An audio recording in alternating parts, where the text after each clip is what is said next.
to maybe save some tires because the bike more or less continues to let it off more with the amount of drivers a little further back here tonight because once he dumps out a little bit of when the next caution should have tires on skip on road, because he's already number 6 come out, it will be quite a bit of tires. And so now every one of these drivers has gone off their road and we have It's gonna be a blast, and my gosh, can we not wait for that one.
two.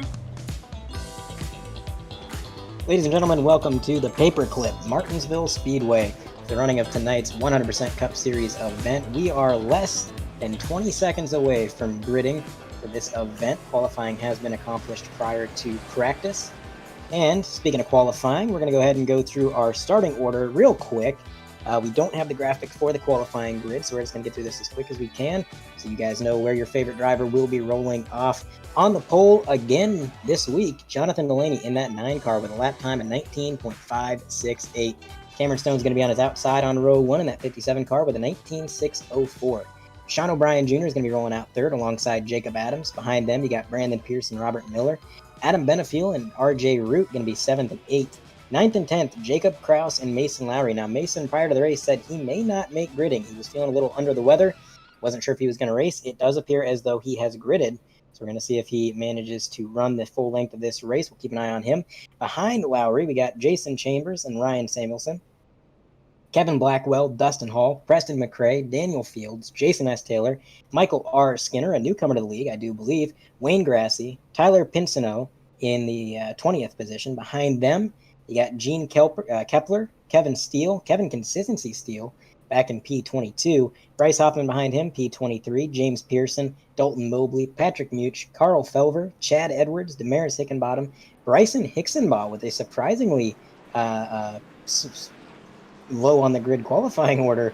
He's going to be rolling out P30. He's second in points as we roll into tonight, I do believe. Behind him, you got Dakota Knoll, Cody Bird, Devin Medeiros is going to be rounding out your field. In the booth tonight, I am joined by our usual producer, Carlos Acosta. He has generously offered to commentate alongside me as we were down a commentator again this week. So, Carlos, I do appreciate that. Thanks for hopping up in the booth and taking on a little bit more responsibility than you already had. You already have the hardest job for this broadcast, and we just kind of put more on you. So, I do apologize. I'm just very happy to be here in general. I always love these guys, and whether I'm in the booth or I'm just in the production truck, I like being here. Although it's going to be very, very hectic for me today. Yeah, hectic will be the word, trying to operate the cameras here. I would imagine it's going to be a bit of a nightmare. There is going to be action all over the track. It is one of the shortest tracks on this schedule, and I think the viewers at home are going to get quite a show, especially with Jonathan Delaney and the hopeful Cameron Stone starting on the outside. And there goes the pace car. Very short pacing at this track. Very short pace laps. That's something to take into consideration later on should strategy come into play. I'll take over. While you go take care of that, because the pace car is out, and green flag is out to begin tonight's 500 lap race. 500 laps, 500 kilometers, not 500 miles. Jonathan Delaney off to a very smooth... Oh, is caution out already? No, it's not. I apologize. No, we are green flag. I apologize for that. My desk decided that no, I'm not going to hold things. Instead, I'm just going to slide them halfway across the room. Anyways, we're back, and Jonathan Delaney was able to get a pretty good start there, Carlos. He's about a car length ahead of Cameron Stone. And Cam said before this race, and these are his words, if I don't win this race, don't talk to me for the next week. So I think he was wanting to win this race pretty bad. This is, of course, Cameron Stone's home track. This is one race that he looks forward to each and every season. And so far, a good start. Get back there in P2. But looking behind the leaders, you got Sean O'Brien in that number 65 machine, it looks like. Hard to read that font almost, but he's in P3.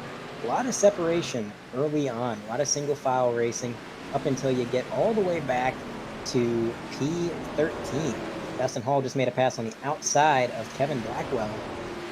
And that was one of the overtakes that happened. And right now we have a little bit of side-by-side action with Dan Fields, and I believe that is Michael Skinner in that 00. A little bit of bumper contact there. These two guys absolutely going at it for that P14 position. As ahead of them, Dustin Hall. Go ahead. Yeah, no worries. Some of these rookies, they're showing us. Well, some of these rookies, we only have one rookie in here in the field, and that's the number 00, Mike Skinner. I'm not sure if he's the same Mike Skinner that I think he is. If he is cool, I'm sorry. If he's not cool, if he is, then where's my shifter? You owe me a shifter, Michael. If that's indeed him. But going on through the field already early on, what are you liking that you're seeing from the other guys? I'm liking the patience that I'm seeing right now. They have single filed out a lot quicker than I thought, and there seems to be a little bit of a give and take right now. None of them are too... Oh, and as I say that, there goes the yellow flag, so maybe not as patient as I had thought. Gonna have to try and identify what happened there. Cody Bird must have been near it. He said, thanks for calling that out. Looks like he was able to avoid it. And Looks like Carlos Patrick Mooch may have been involved in that one. Possibly. I have lost the stream feed, so I'm not quite able to see the replay. But was scrolling through. I see why you lost the stream feed. Oh, never mind. I don't. Just a slight technical difficulty as this caution rolls out. They are double filing up, and that's the thing, man. These yellow flags at this track do not last very long. So I guess the lights are still on. We're going to go around one more time. These guys time to pit if they choose. I don't see anybody opting to go down pit road quite yet. As the stream feed has returned. Oh, sweet. We are good to go. Yeah, so far nobody coming down pit road. I wouldn't expect them to this early. They do have a tire limit in this league. It's a generous tire limit, but they do have a tire limit. So maybe not the best idea to come down on lap 9 and get any service outside of maybe fuel purposes. But we're just going to have to wait and see. And I think you're right, Carlos. Patrick Mooch, he's in the text chat there. Looks like he may have had a hand in that. Well, let's take a look at the replay again and see what possibly happened. So right now, focusing on that number 9 car. All right, that was the wrong. Back to the replay. Oh, no, I did have it correct. Sorry, I'm a little dumb today. There we go. Here's the replay. All right, so we're looking at the 46. That's Patrick Mooch going into the corner, really close to the bumper of that 72, and maybe a little bit of net code. I'm not sure he actually made contact there, but wow, what a recovery by that 72 to get that sharp right-hand turn and avoid the wall. That is incredible. You don't see that very often at Martinsville, especially when somebody starts sliding at that angle. That was fantastic driving by that 72. I do believe that is, again, in that 72 car. That's going to be... I'm going to find them. We're all out of order on my entries list. Kepler. Gene Kepler. I do believe that might be another newcomer to the league. Maybe he's been around before, and I'm just being dumb right now. But, yeah, fantastic move. Lights are off on the pace car. We're going to get back to racing. And front row, pretty much the same. We got John Delaney in that number 9 car. He's going to be rolling out on the inside alongside Cameron Stone. 56 and the 48, Jacob Adams. He kind of marched through the field, gained a few positions prior to that yellow flag in the short time that he had. And they're off. There goes Jonathan Delaney, and a huge push to Cameron Stone from Jacob Adams. Cam came across the radio, said, sorry, fellas, looks like he might have spun his tires. Very easy thing to do here. One of the slower starting zones on the circuit. Really rolling out at full speed as the 38 overshoots the corner. The 48 now into the wall as they go 4 wide at Martinsville. More contact. RJ Root gets the little bit of the door there, and they sort it out. That was really close, but man, what a tough break for that 48 car. It's not over yet. It's continuing to have trouble. A little bit of contact to the left rear quarter panel nearly spun him around. Now some damage to the right rear, and somebody spinning behind him, I believe. 61. And that's going to bring out the car. Oh, that is the 61. That's a 0-0. My bad. That's Skinner. Yes, Michael R. Skinner. That was pure chaos from green to yellow there, Carlos. Yeah, it seemed like that was. I've never seen a situation where drivers managed to wreck a whole lap without bringing out the yellow, but that right there might have been it. As we take a look at the replay, see exactly what went down. Well, a lot went down actually, but 48 had a little bit of contact with the 38, and then he got shuffled down in the order. When that happened, Dan Fields also overshot the corner just a little bit. Some contact to the 00. Luckily, everybody able to maybe make it around. 22 nearly getting into him there, but he made a good evasive maneuver. He got back to the bottom of the track. And yeah, he checked up a lot for that 48. He was doing it to try and be courteous, didn't want to run him over.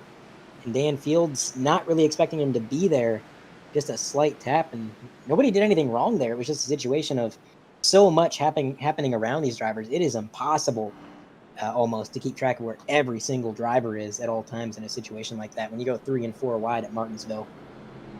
It's way too early, of course, but some of these drivers getting involved in incidents isn't really going to help them out too much. Something to consider is, of course, the fact that these guys, they're running 100% races, and that doesn't necessarily mean they have 100% leeway. They have 100% zero fast repairs. So if they get involved, they're 100% done. Absolutely. They got to keep these cars clean for 500 laps here in Martinsville, and that is something that's easier said than done at a short track like this, because you are never out of the action. You know, you go to some of these 1.5 mile and bigger tracks, and I always describe the type of racing there as methodical. You know, you find your place in the field. You find, all right, I'm about a 6th or 7th place car, and everything gets spread out. The cars start to kind of separate from one another, and you're in your own little realm, and then it's up to you to kind of hit your marks and try to reel in the guy ahead of you. And a lot of the times you'll find yourself kind of on your own, but at a track like Martinsville, you're never on your own. You are always in the fray. As soon as you get to the lead, you're in lap traffic, and if you're the car in the back of the pack, well, you're the one getting lapped. And of course, all throughout the middle of the field, you're going to see cars side by side battling it out, and just no time to breathe. That's true for sure. It's always a very weird type of situation you have to put yourself in, because it's almost kind of like similar to what you see in super speedway racing. It's not really something that you want to be in the middle of, but you also don't want to be all the way in the outside of as the pace car is down pit road. Absolutely. You got to make sure that you're in the right track position where you feel comfortable. And speaking of comfortable, it was a comfortable start for Delaney. A fantastic jump. He gets nearly 5 car lengths ahead of Cameron Stone, as well as the car inside of Cam. That's Sean O'Brien in that 65 car. Tell you what, I have not seen a restart that good in quite a while. Delaney got a huge gap there. It seems like the 57 is really struggling on these restarts. He seems to be getting a little bit of wheel spin. And being that this is an open setup league, depending on your gear ratios, it can be really difficult to find the right gear to start in. That was something a lot of these drivers were talking about in the voice chat prior to the race. Something's opening up. And, Dan Fields. The Fall Guys car. It's going to be Dan Fields in the 66. Everybody avoids him. He's got some damage to the rear end. That looks like he might have had some help there. I'm not entirely sure. He may have had some help there. That's, well, there I see a lot of drivers were possibly involved in this. So let's go back in time and see maybe what possibly happened. Pull a Marty McFly and try not to ruin the timeline as we take a look at the replay. There's Dan Fields in that Fall Guys number 66. One of the more interesting paint schemes out on the grid. And, right, he cuts up in front of Preston McRae at just a little bit of bumper contact. And Wow, Preston, he could not get away from that 66, but luckily able to get out of there. Not too much worse for wear, maybe a little bit of door panel damage, but other than that, the car's looking pretty good. And of course, Daniel Fields is getting lucky there that nobody really tagged him from behind too hard as we go on board. This is on Preston McRae's vehicles. The 66 comes up, and there's the closing rate. Just no time to react.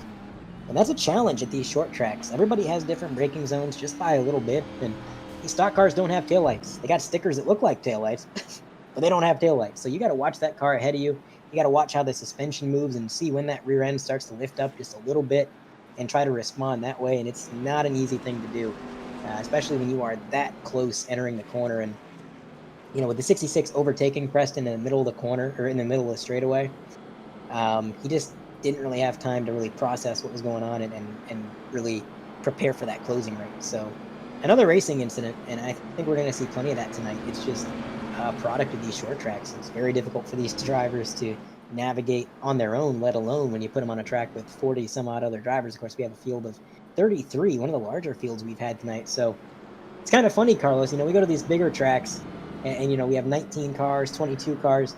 We go to one of the smallest tracks on the circuit, and this is when we get 33 drivers to show up. It's it's interesting for sure, and we're seeing possibly more new drivers hopping in here for the next couple of races. That's always good to see a league start to get some life underneath them, and not saying that these guys were struggling, because they're at no point were these guys ever struggling, but just seeing some drivers come in and be able to not necessarily express interest in joining, but actually be approved to join, because there's it's a difference between wanting to participate and being able to participate as the pace car is off. Absolutely, and we're going to see if John Delaney can replicate his other 3 restarts that he's had, and Looks like he does. He gets a massive jump, and Cameron Stone, he's going to fall behind the 65. As the 65 actually got into the wall a little bit there. He's got some right rear damage now, and that's going to maybe allow Cam to close in. We'll see if the body panel damage slows him down too much. I wouldn't think it would at a track like Martinsville, but Jonathan Delaney, man, his restart game tonight has been on point, and at a track like this, that's a pretty good skill to have, because I think we're going to see restarts aplenty. We are 26 laps in, and hey, get ready for another restart, because there is the yellow flag once again. Did not see where that came from. Identify what happened. It might have been the 5 car involved in that. I see some damage on him.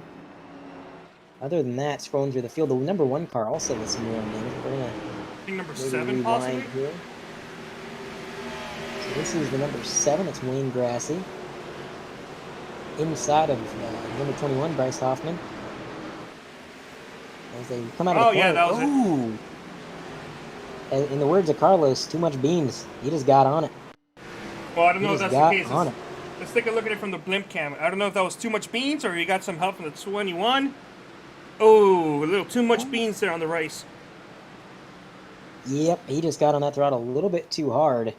And that is such an easy thing to do, because not only are you going from 3,000 RPM up to almost 8,000 halfway down the straightaway, which of course is a lot of torque and going to give you a lot of wheel spin, but there's also a bump coming out of turn 4, and it's hard to tell from the broadcast. You can't really see it from a spectator's point of view, but when you're driving this track on this simulator, you can feel it. You can feel it in your wheel. You can see the car just get that little hop coming out of turn 4. And if you got the steering wheel turned too sharp when you hit that bump, it doesn't really matter how much throttle input you gave it, because your car is going around. And that is unfortunately what happened to Wayne. Luckily, he was able to kind of survive that without too much damage. It's kind of been the story for a lot of these guys. But yeah, I've never been known for my accurate calculations, and I was talking about the patience I thought I was seeing early on.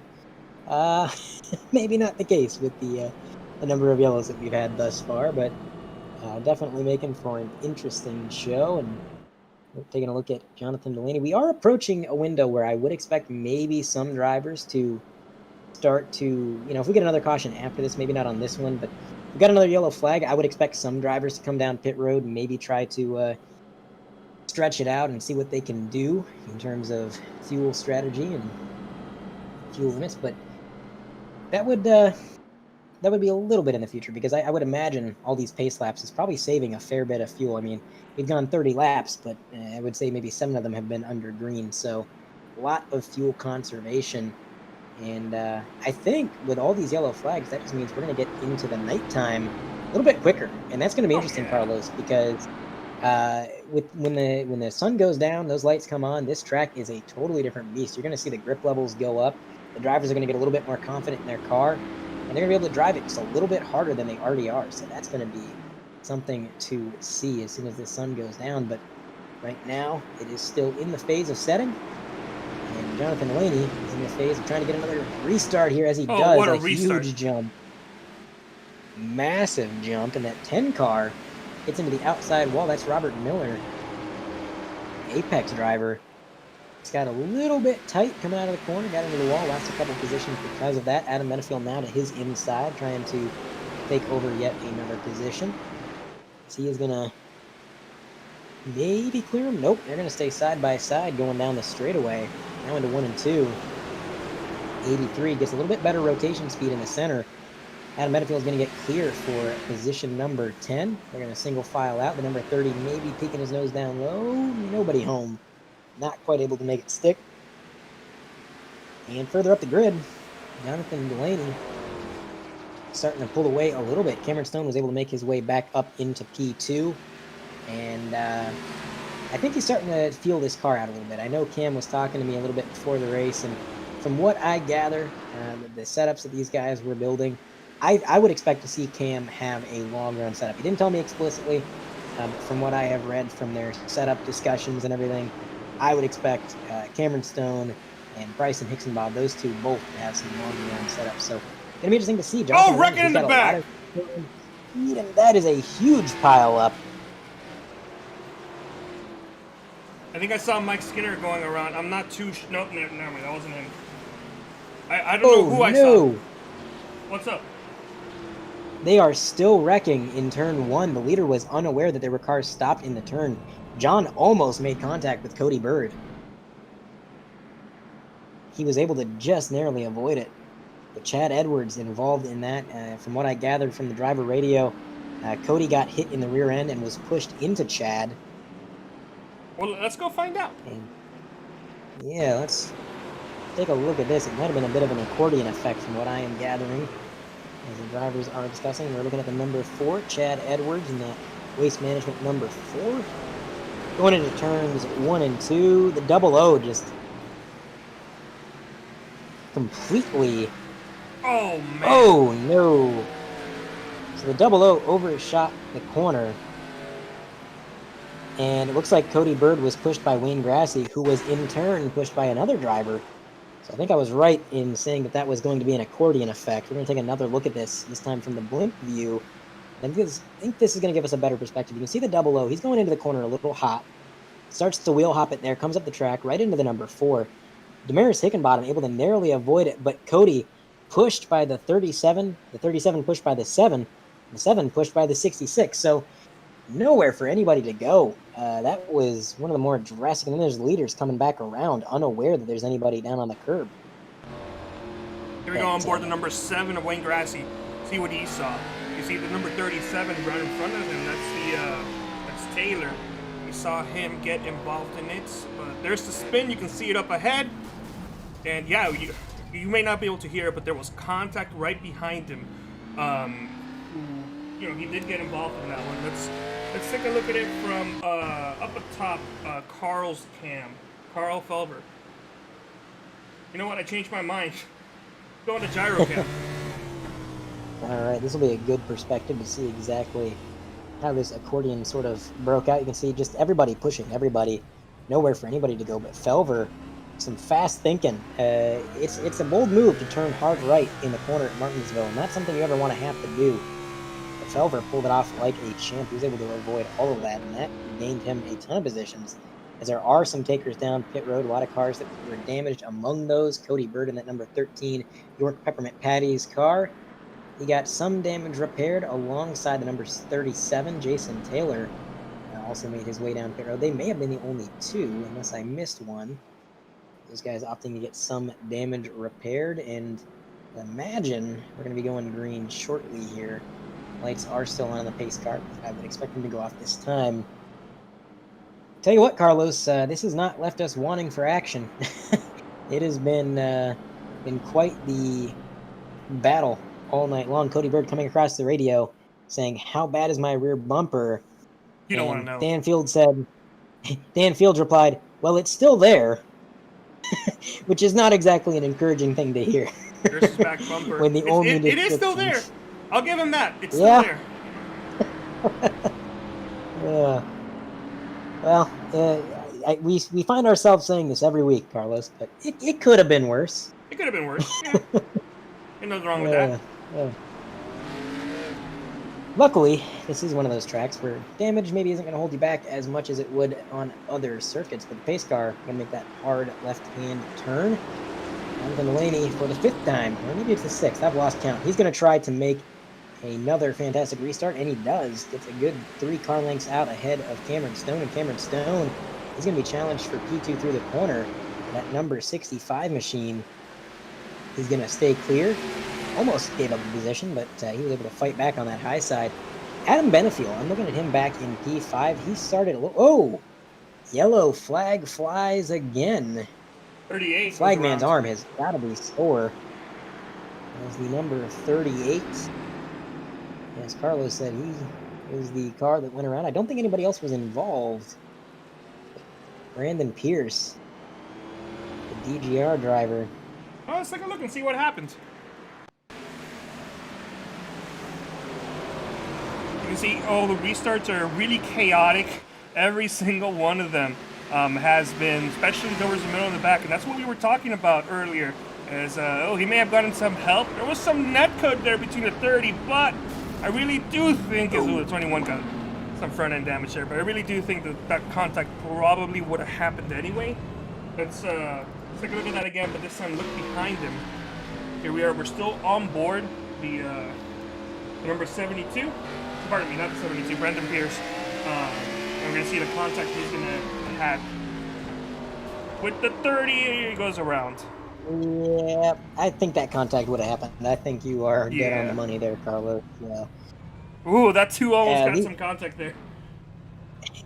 Yes, he did.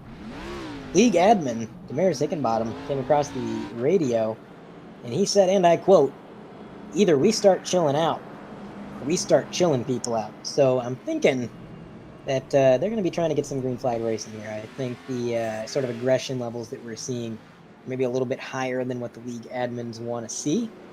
So we're going to see how that plays out. There is an incident limit, I do believe, in this league. 17. It is a 17x incident limit, and also, if you are the cause of 3 cautions, regardless of whether or not you've hit that 17x limit, you will be parked. So you do not want to be the cause for 3 yellow flags. And I gotta think, Carlos, there's a few drivers getting close to that. It's kind of hard to place blame and say who started what at a track like this when everything is sort of a domino reaction to things happening in front and behind, and everything just kind of melds together into one chaotic mess.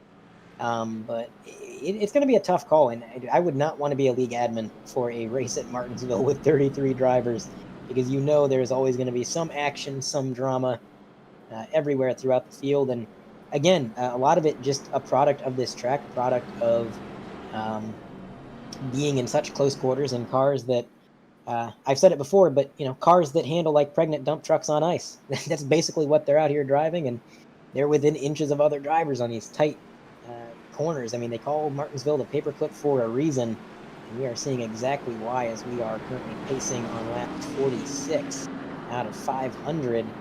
And for a lot of these drivers, I feel like up in the booth, these 46 laps have gone by pretty quick, but for these drivers pacing so much, it's got to feel like a bit of a slog when they're used to going so fast all the time. But Bryce Hoffman coming across the radio saying he apologizes for getting into Brandon Pierce, but I'm not sure Bryce had anywhere to go.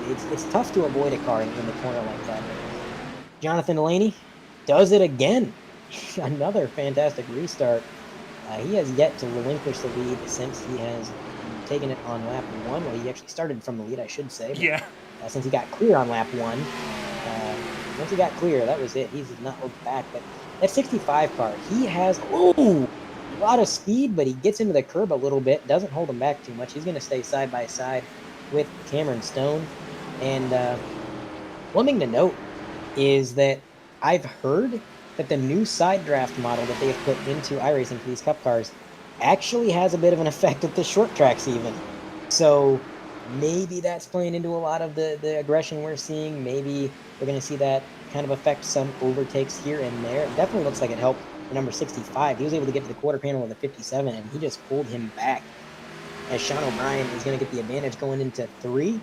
And Cameron Stone concedes the position. He is going to get clear of him, single file out in P3, and behind him, Adam Benefield. I was talking about Adam when that last caution broke out. Let's see if we can actually get through this time. But Adam started way further back on the grid. He was all the way back in, I believe he was outside of the top 10, and he has raced his way up to 4th. Now we know Adam Benefield and Team Conti as a whole usually have long run setups. You always see that team come to life later in the event. But today, Adam has been pretty much consistently fast all throughout this event. With the restarts he's had, he's been able to gain a few positions here and there.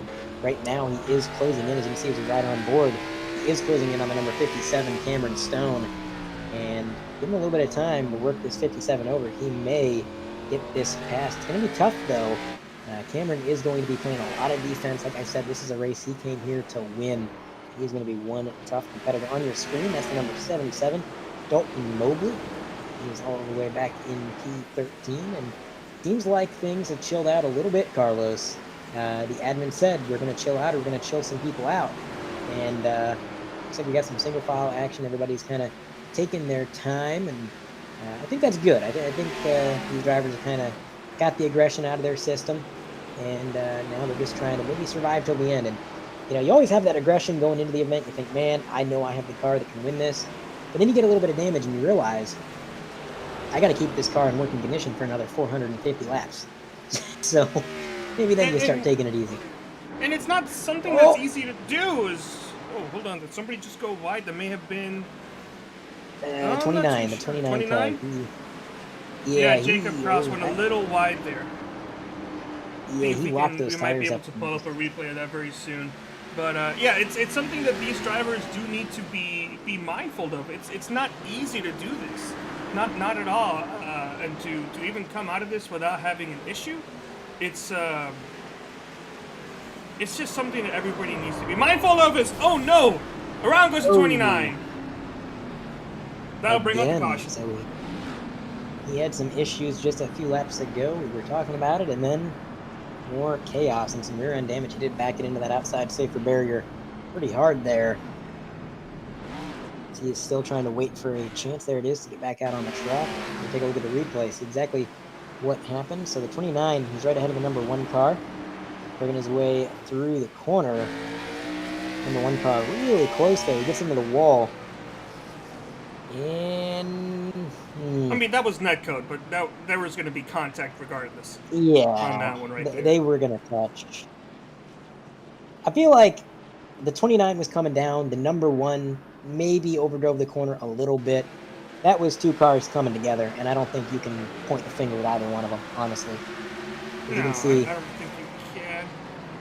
Ooh. No, yeah, the 1 car, he just drove it in a little deep, and the 29 cut down a little early, and unfortunately, there was no real estate there for either of them. So, luckily, he's going to be able to stay in the race. That is not terminal damage by any means. But a lot of messed up rear bumpers early in this event. Man, oh man. I would, I was going to say I'd hate to be a fabricator for Martinsville, but at the same time, I would kind of like to be a fabricator because they're probably making bank making all these new bumpers after today. Maybe. That could be the case, could not. One of the things for sure, though, is that, we're already, I want to say, we're almost halfway, like 6 or so laps, halfway till the end of stage 1, and we've already had a lot of drivers being involved in issues that they more than likely would not want to be involved in.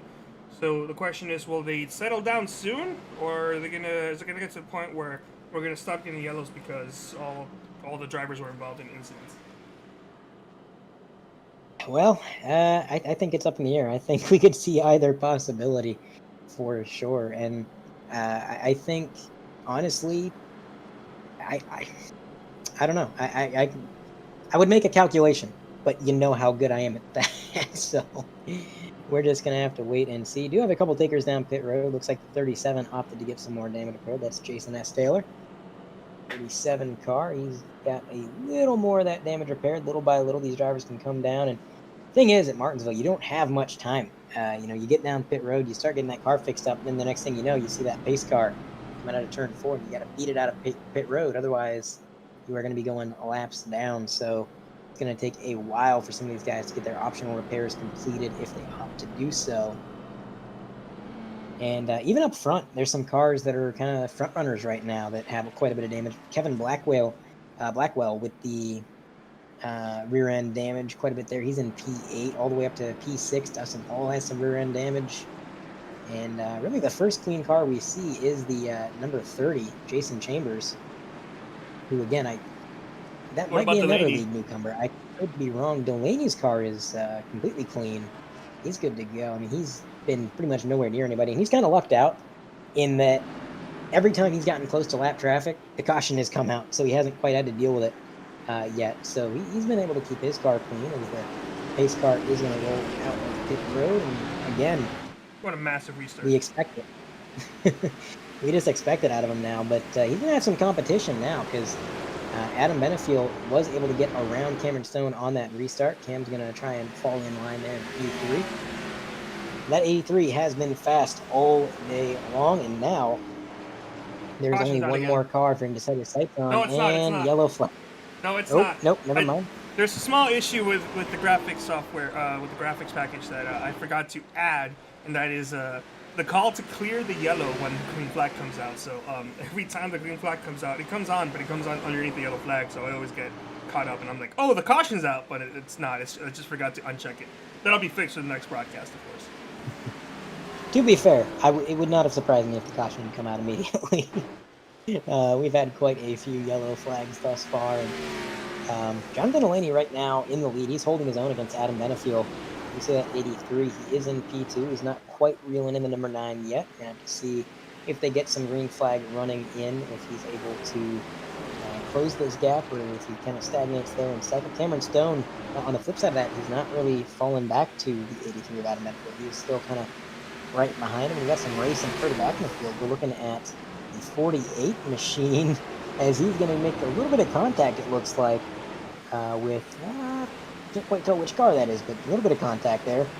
They were able to sort it out. They're going to stay side by side. That was the number 8 car, RJ Root, that he made a little bit of contact with. And they're too wide ahead of him. Dalton Mobley and Michael Skinner, they're going to be too wide. So got quite a bit of battling mid-pack here as Dalton Mobley's going to go wide. He concedes the position to Michael Skinner. And the 48's going to also claim maybe a position here as they stay side by side. RJ Root trying to 49 got a follow little loose in there. line. As in the corner, 49 maybe just gave it a little bit too much beans. Thankfully, was able to save it, no problem there, but could have been a costly mistake there just this early on into the race. Absolutely. You want to keep your car as clean as you can keep it early in this event, and getting sideways like that, it's scary, but I think we're going to see a lot more of that, especially now that we're getting a little bit further into this run. Now, of course, we are on lap 70, and we've had a lot of pace laps, which has helped to conserve the tires, but even with all the tire conservation we've had, we're still at a point where these tires are going to start to fade, and the car is going to be a little bit less forgiving on corner exit and even corner entry. So these drivers are going to have to feel out their car, find exactly where those limits are all over again on worn tires, as opposed to having a totally fresh car. And another thing that's going to affect it is the fuel load. Nobody's pitted yet. We are on lap 70. The tanks are starting to empty out, a little bit less weight in that rear end, and weight dynamics are a huge part of short track racing. Getting the weight where you need it and taking it out where you don't. It's a massive part of how these cars handle. So it doesn't sound like it would affect it much, but definitely, as the 00 car nearly making contact with the 49. But on your screen right now, you're still taking a look at that 48, who cannot seem to get away from battling here. He's been duking it out with a lot of these drivers, and now he's going to finally single file out. He's probably taking a sigh of relief there, as being stuck on the high side for as many laps as he was, that is never a fun thing. Oh, the 09 gets loose. Oh, no. Maris Hickenbottom had a little bit of a bobble there. Able to get it up. Looks like no damage. It was something that was very close indeed. Let's see if we can maybe pull up a little replay of that. Try to see maybe just what happened. Hold on, I'm going to try to see if I can pull it up. All right, so if you take a look, if you take a look at our screen. Oh! Oh no, there's a wreck. They're wrecking. Oh man, I believe that was the number 5 partially involved. Trying to identify anybody else who may have been in that. Maybe the 29. Not entirely sure. Oh yeah, there we go. The number 12. Oh wow, yeah. Devin Medeiros, the 37. And that 37 machine, Jason Taylor, he cannot catch a break tonight. He has been just in the fray of all this chaos, and oftentimes it's just been a situation where he's kind of a bystander and things just happen around him. But we're going to take a look at the replay here, and you can see Bryce Hoffman. Yeah, we're going to have to take a little bit of a look further back. Bryce almost hit the sand barrels that are at the end of pit road, so that was an interesting situation. Yeah, we're gonna have to go back for this one, trying to see maybe what happened. They're too wide. Yeah, a little blimp cam there. See the 46 to 5, the 12. Slow it down a little. 5 makes some slight contact. Yeah, just some slight contact. Is able to not save watch it. Kevin here. Oh, wow. What's that black car? Is that the 66? No, that's I not the believe that's a 66. 65 machine. 65 did a great job of also quick reflexes turning it up, and yeah, you see a 37 getting involved. Unfortunately, really couldn't do anything there. There's not really nothing you can do in this situation. Yeah. Ended up getting involved, and it's gonna pay a little bit of a price for it. So the 37 is going to make his way down pit road again. Get some of this damage repaired. You got to imagine he's getting a little frustrated at this point. And man, you know, Joey Logano, that's just short track racing, you know. But I'm not sure everybody agrees with that sentiment of, oh, it's just short track racing. I think a lot of these drivers are hoping that this race would be as green and as clean as possible. But unfortunately, a lot of chaos tonight early on before we even approached stage one. And Yeah, it's this making is it something. difficult to go ahead. No, sorry, not much I can say. I was just gonna say this is something that these guys knew that they wanted to approach for this race to be nice, calm, and cautious. And, you know, there was conversation as to respect and what it is, and how people should be approaching the race in general. One driver said they're just gonna race how the others race them. So if they race them fine, there's not going to be an issue. And seeing other people just in general from experience in watching or racing in Martinsville, it could be a case of you're all good until maybe somebody throws a block, and then it's all that friendship's out the window for a couple laps, and then we've seen drivers get punted in the back, going into a corner and spinning out and getting involved in the incidents. So it's a lot of give and take, and right now we're seeing give. Or sorry, take, I should say. Exactly. Yeah, a lot of taking, not a whole lot of giving. You are absolutely right. And all these cautions, they're making it difficult to really shake out the field and see, who's fast where, who's got the long run speed. We don't know who has long run speed because we haven't seen a long run. So that is definitely going to be kind of an element of surprise, I think, later on. Because eventually we are going to see longer green flag runs. If things keep up at this pace, we keep getting these yellow flags. A lot of these cars that are continually accruing damage, well, that damage accumulates over time, and eventually the car is just going to say, all right, I've had enough, and you're gonna damage your radiator, you're going to blow an engine, you're going to go down on revs, whatever it may be, maybe even blow a tire, but eventually that car is going to give out. So the field, if it keeps up like this, the field's going to thin itself out, and then when we have less traffic on the track, it'll be a little bit easier for these guys to navigate. And we're going to see some longer green flag runs, and when that happens, we are not going to know really Caution's back we're out. not going to know who to expect. And there it is again. We had just went green. Didn't even make a lap under green, I don't think. And no, we didn't. We ran 3/4 of a lap as Michael Skinner got involved in that incident. Let's go back and see what happened to him. Going back in time again. Here comes the number 16. It looks like Ryan Samuelson.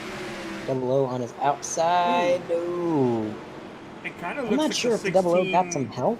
Oh, 24 also got spun essentially. Oh. From what I saw, I think the 16 may have gotten just a little tight, and ran into the back of the driver in front of him, and then ran into the back of Skinner. So let's go on board. Yeah, I think the back of the 15 right now. I think he might have got, like you said, I think he might have gotten the Lowry there. And yep, he just after he got in the Lowry, he came up.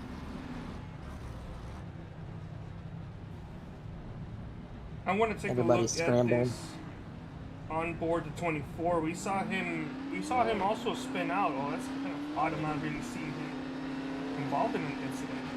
Kevin Steele, here we go. Let's go on board to the 24. We are riding on the hood cam here as they come out of turn 2. Everything's going to happen right in front of Kevin. Consistency Steele is Damaris Hickenbottom. He's down low, and Kevin checked up in time, but unfortunately the cars behind him did not. And that got him turned around. Luckily, not too much damage on that 24 car, which is good because that paint scheme is gorgeous, and I would hate to see that thing too beat up. Yeah.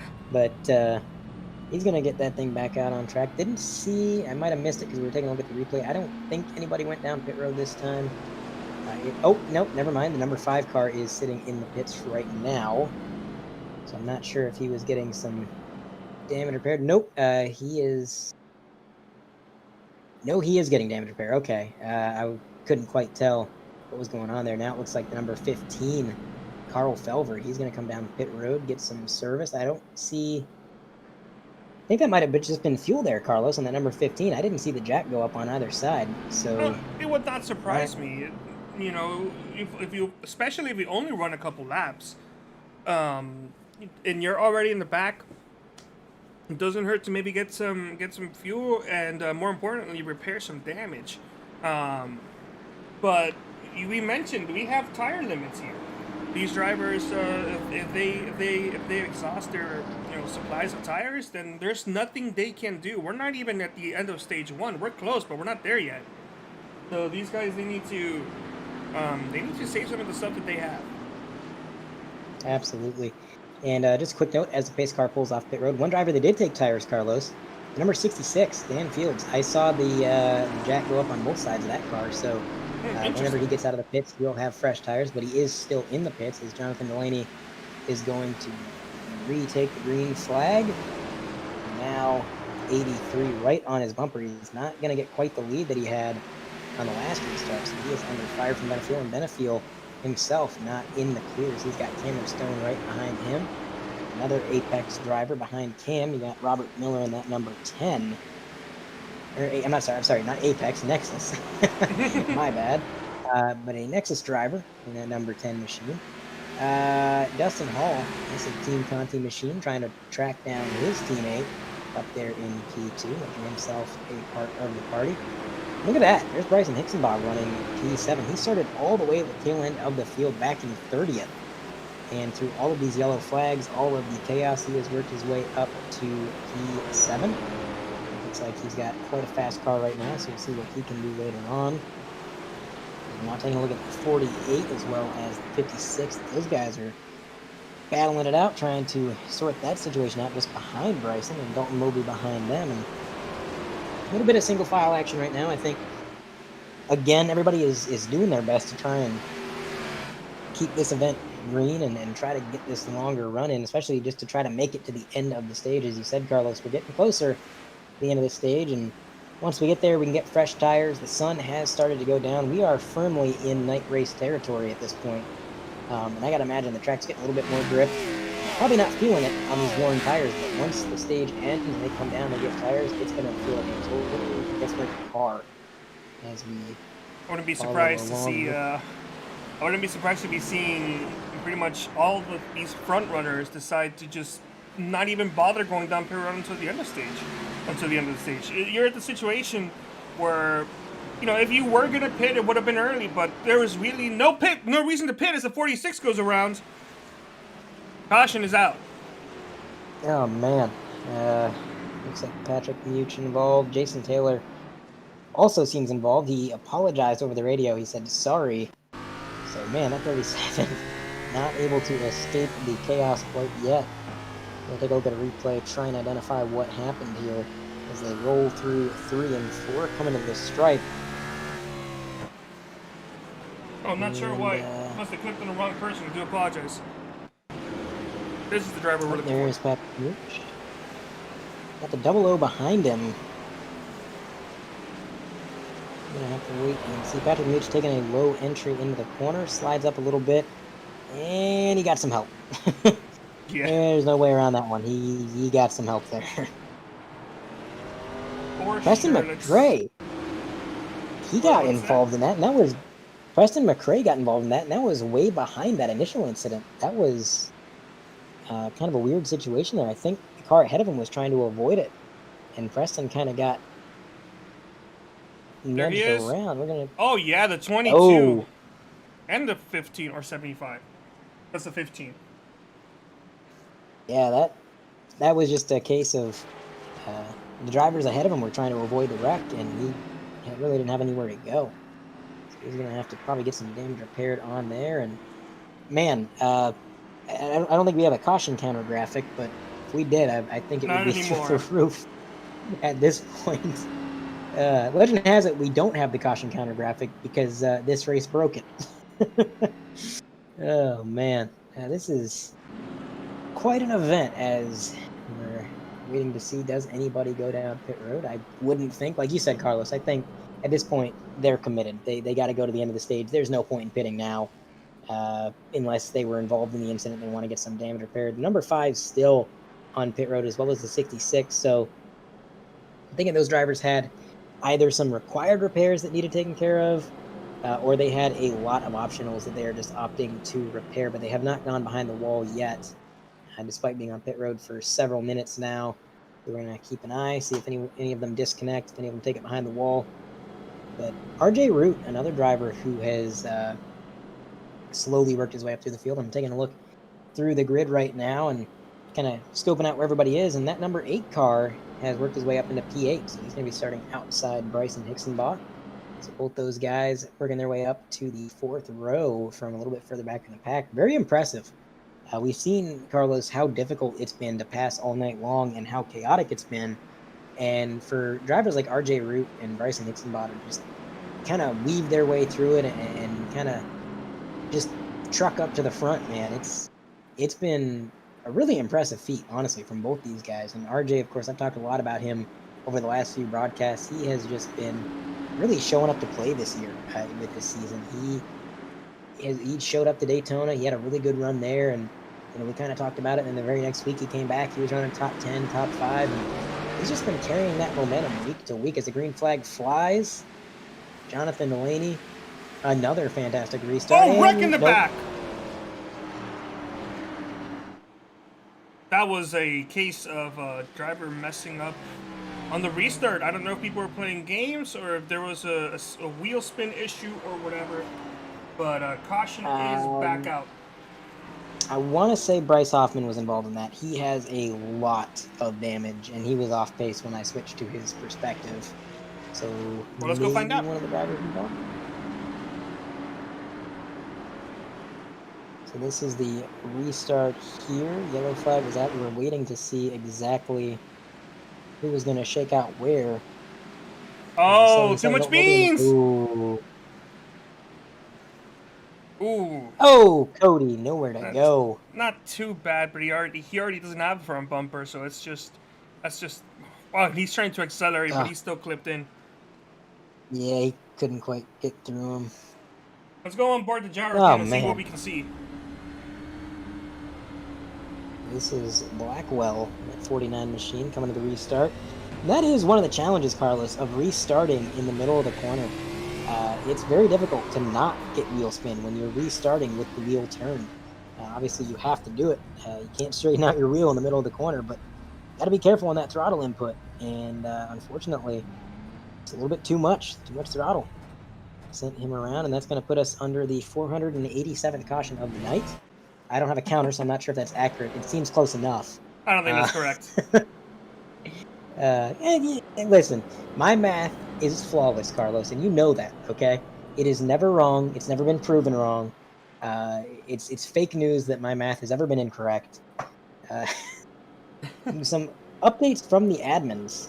Looks like Damaris Hickenbottom has opted to change restarts to single file. Wow, that's early. Shades of Dirt Bristol. Hmm? And we are... That's something that I don't think I've ever seen in this league. But, honestly, I support the decision. I think the admins made a good call there. I think that's going to hopefully get these guys settled down a little bit. Hopefully get a little bit of separation by default.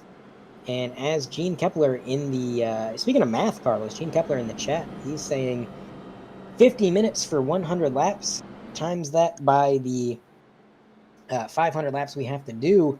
We're looking at a 4-hour and 10-minute event at this pace. So a little bit of math from the driver, Gene Kepler. And think about this. I can't do math when I'm commentating. Gene Kepler is driving right now. He is driving a car. And he's out here saying, oh, yeah, 50 minutes for 100 laps, times that by the 500 laps we got to do, 4 hours and 10 minutes. What a lad. I picked a bad day to quit sniffing glue. Oh, man. Jeez, oh, man, this has been quite the show indeed. We also have Robert Stone on chat saying, can we get a driver audio while we go on a restart? If I could, I wouldn't, because that wouldn't fly in the FCC airways. That's for sure. Robert, first of all, I just want to say thanks for tuning in. Second, I want to say think of the children. There might be some children watching this this broadcast, and if we had the drivers chat up, I don't think that would go over very well. Because you might not be able to hear it. You might not have your scanner tuned in, but up in the booth we can. As the green flag flies. Well, you can. I can't. I can, and let me tell you, it is. It's not good. As John Delaney, with another fantastic restart, he's going to make his way around turn 2. And actually, this is something interesting, Carlos. This is a side effect of going to single file restarts. When you don't double them up, the length of the starting grid actually doubles. Oh, yeah. So the last place car is going to start further back from the leader, and that basically means that by default, Jonathan Delaney is starting in a position where he can see lap traffic ahead of him from the get-go. And that's always something that's scary. And if you take a look at the three-way TV multicam there, you can see that the leader's kind of already almost essentially a backstretch, no, less than a backstretch. They're almost right there. Yeah, you're right. Actually, in the corner, the leader can see where that those lappers are going to be at. Absolutely. And so I mentioned earlier, John hadn't had to really deal with lap traffic yet because we haven't had a long enough run yet. But with the single file restart, he's going to be getting into lap traffic within this next lap as he's rolling through 1 and 2. There goes a lap car Caution's out. just I'm seeing exited. Lori. And yep, caution flies again. Well, let's go see what happens. Mason came across the radio. He said, "Absolutely my fault. Nobody did anything wrong there, guys." We're going to try Mason, and please, identify. can you choose driver that I click on? It looked like he was kind of in his own little world there, going into turn 3, hugging that curb. Yeah, a little too much beans. Oh no! Oh man. Well, so that is going to put us under caution 675 of the night, and we are going to ride on board with Lowry just to see.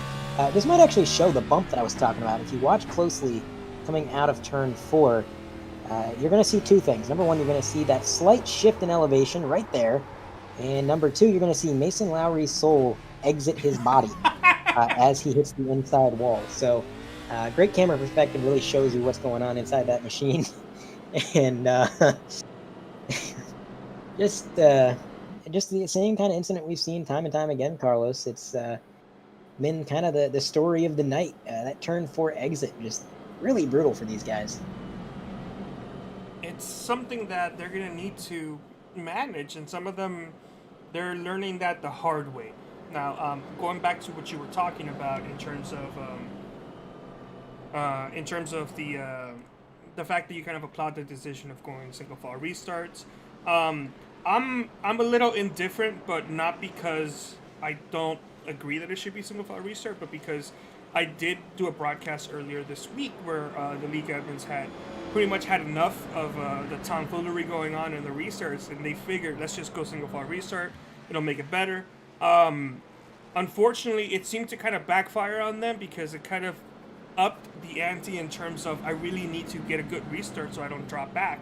I believe, and even according to the officials there, they believe that it ended up costing them more incidents and more caution. So that's something that they're never going to be doing again. But already this one time that I've already seen these guys do it actually seemed to do pretty well. These guys got spread out pretty quickly. And unfortunately, the caution we had was because of a driver giving you too much beans exiting the corner as opposed to making some contact. Yeah, it's kind of ironic. You know, we've had all this contact and so many shunts tonight, and then we go to single file restarts, and the caution we get, it's a single car incident. So it seems like you can't win in this kind of situation. Just can't seem to escape this cycle of yellow flags. And I gotta tell you, man, I feel so bad for that flag man, because if he doesn't have arthritis of the arm now, I think he might by the end of tonight, because goodness, he's been at it tonight for sure. As the lights are off on the pace car, Jonathan Delaney kind of a ways off the pace car. I don't know exactly what he's doing. but he's about 10 car lengths behind the pace car as the lights are off. I believe that is what Adam I believe that's what we in the business like to call playing games. John, play games? No, never. Never. Well, we know what happens when word, John leads races, especially early on. He finishes third. In the words of Damaris, you are lying to me. Oh, man. John starting a little bit higher up the track that time. Seemed to work out in his favor. Gotta wonder if he's this good at restarts now, I wonder how much better he's going to be later on in the race after he's had all this practice with these restarts. But single filed just about immediately as a result of the single file restart. And number 83, trying to run down the leader, is further back. You're looking. Oh! Whoa! That time machine got a little loose there. A little bit. A little bit. And not sure if he had some help from Bryson. I'm not sure if there was contact, but definitely a scary moment. It looks like they're going to double up here. Number 48 machine, that is going to be Jacob Adams in that car. He's trying to get the position on the number 30. Oh, wrecking Kevin Steele involved. Oh, Kevin. Man. All right, let's go back and take a look at the replay. I heard some tire going around. Looks like that's what we saw. Looks like he's down on the curb. The 15 might have had some trouble above him on the track. That is unrelated to what happened here. Rolling through the turn. Oh, that was weird. That was really strange because that was middle of the corner. I wonder if that was locking up the brakes, Carlos, because he couldn't have been getting on the throttle that soon. Yeah, let's go on board and listen. Then it's the next corner, sorry. He's going into turn 40. Let's listen. Yeah, you're right. Here's what I'm guessing. He didn't slow it down as much as he wanted to and then gave it just a little bit more brake.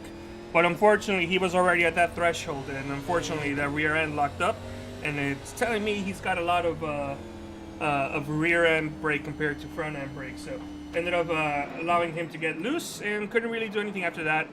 Was able to, not really damage the car too much, just a little tap in the back. But we're at Martinsville. It's not going to be too much of an issue. Now, I got to wonder, is that close enough to the stage to be the stage end? No. I believe it's 5 laps. Okay. So we are going to not have the stage end. Looks like Kevin Steele made his way down pit road. Getting a little bit of that damage fixed up. He's going to exit pit road alongside number 49, Kevin Blackwell. Rolling through the field, I'm looking at Cody Bird back in P23. He's been struggling with that damage, but he's been fighting through it, slowly picking up positions here and there. Everybody is checking up, I should say, not checking out, in turns 1 and 2, getting bunched up. We'll be back to racing very shortly. Lights are still on the pace car. I believe they're going to go off this time, but tell you what, Carlos, how many laps before the next one? What do you think? I think we're going to go to the long run. That being said, the long run's going to be to the end of the stage. I just kind of realized that that's going to happen real soon. All right, I'm gonna go the opposite way. I'm gonna say that I don't think we make it to the stage end. I think we're gonna see another one, but we're gonna have to wait and see if the pace lights actually stayed on. Thought they were gonna go off this time, they did not. So it's gonna give lap cars another chance to try if there is anybody lap down. Which, yes, there is. James Pearson, first car lap down, alongside Jason Taylor, also 1 lap down. Bryce Hoffman 2 laps down, Dan Fields 34, and all the way back in last, Dakota Knoll is going to need 46 cautions or more to get back on the lead lap. So, well, Dakota Knoll's also has also packed it up and gone home. Yeah, I mean, maybe he packs it back up, comes out, gets he should have stayed in the event. I mean, 46 cautions sounds absurd, but if we're watching the same race, it might happen. Oh, man. Yeah, Dakota Knoll, the first one to send it behind the wall, like you said there, Carlos. Probably the first of a few, but we'll have to wait and see. Yeah, we already have a couple drivers off the track. Hard left turn off the racing surface. And again, Jonathan Delaney going to try to make it happen. Beautiful start. There he goes. 10 to go to the end of stage number 1. The number 9 machine getting a really good start on the restart, as I forgot to clear the yellow flag thingy. It's green flag. It's not yellow flag yet, guys. I apologize. But no problem there. I will say this restart, though, the 83 is able to hang on to the back of that number 9. This is the best restart I've seen the 83 so far.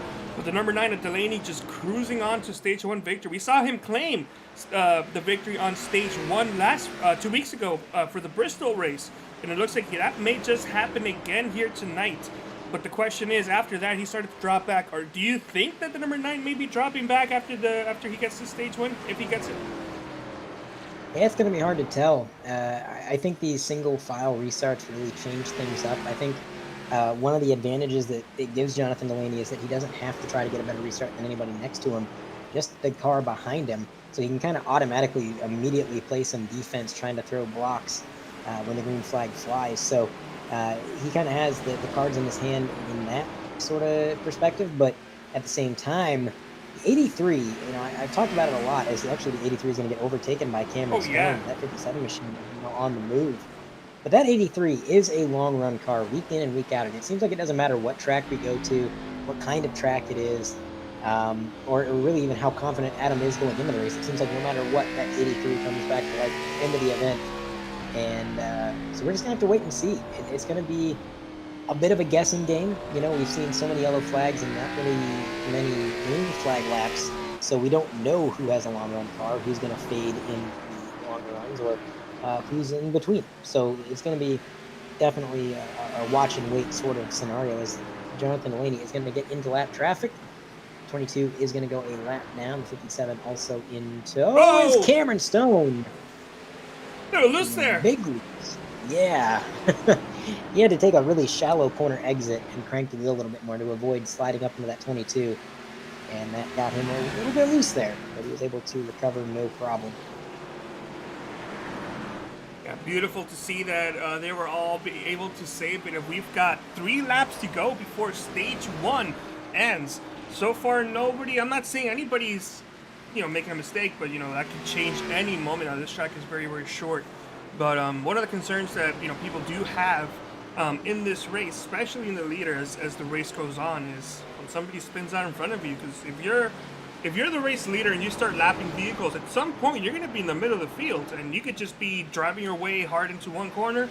At the exit of the corner, there's a car sideways in front of you. Absolutely. And 22 looking a little bit further back scrap from that outside wall, yeah. Yeah, that 22 did scrap the outside wall. And also there seems to be a budding feud between the number 4 and the number 00. They had an exchange of words as Jonathan Delaney is going around the corner. I believe take his stage win. Now, once 10 cars have crossed the line for lap 130, that is when the caution flag is going to fly.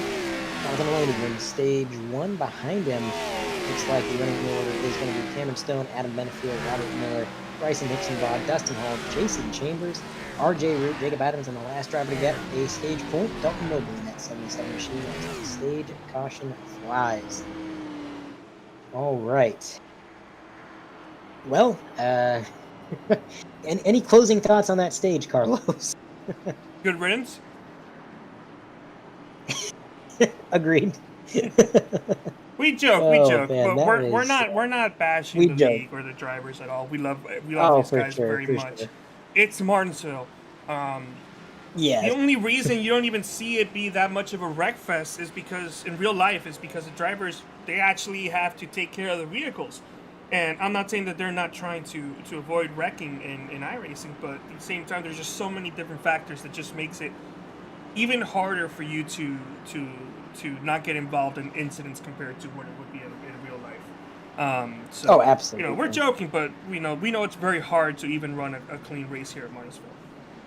Oh, for sure. And, when a real-life NASCAR driver, such as Clint Boyer, he gets on iRacing, and he runs the sim, and he says, these cars are actually harder to drive than the ones we drive in real life.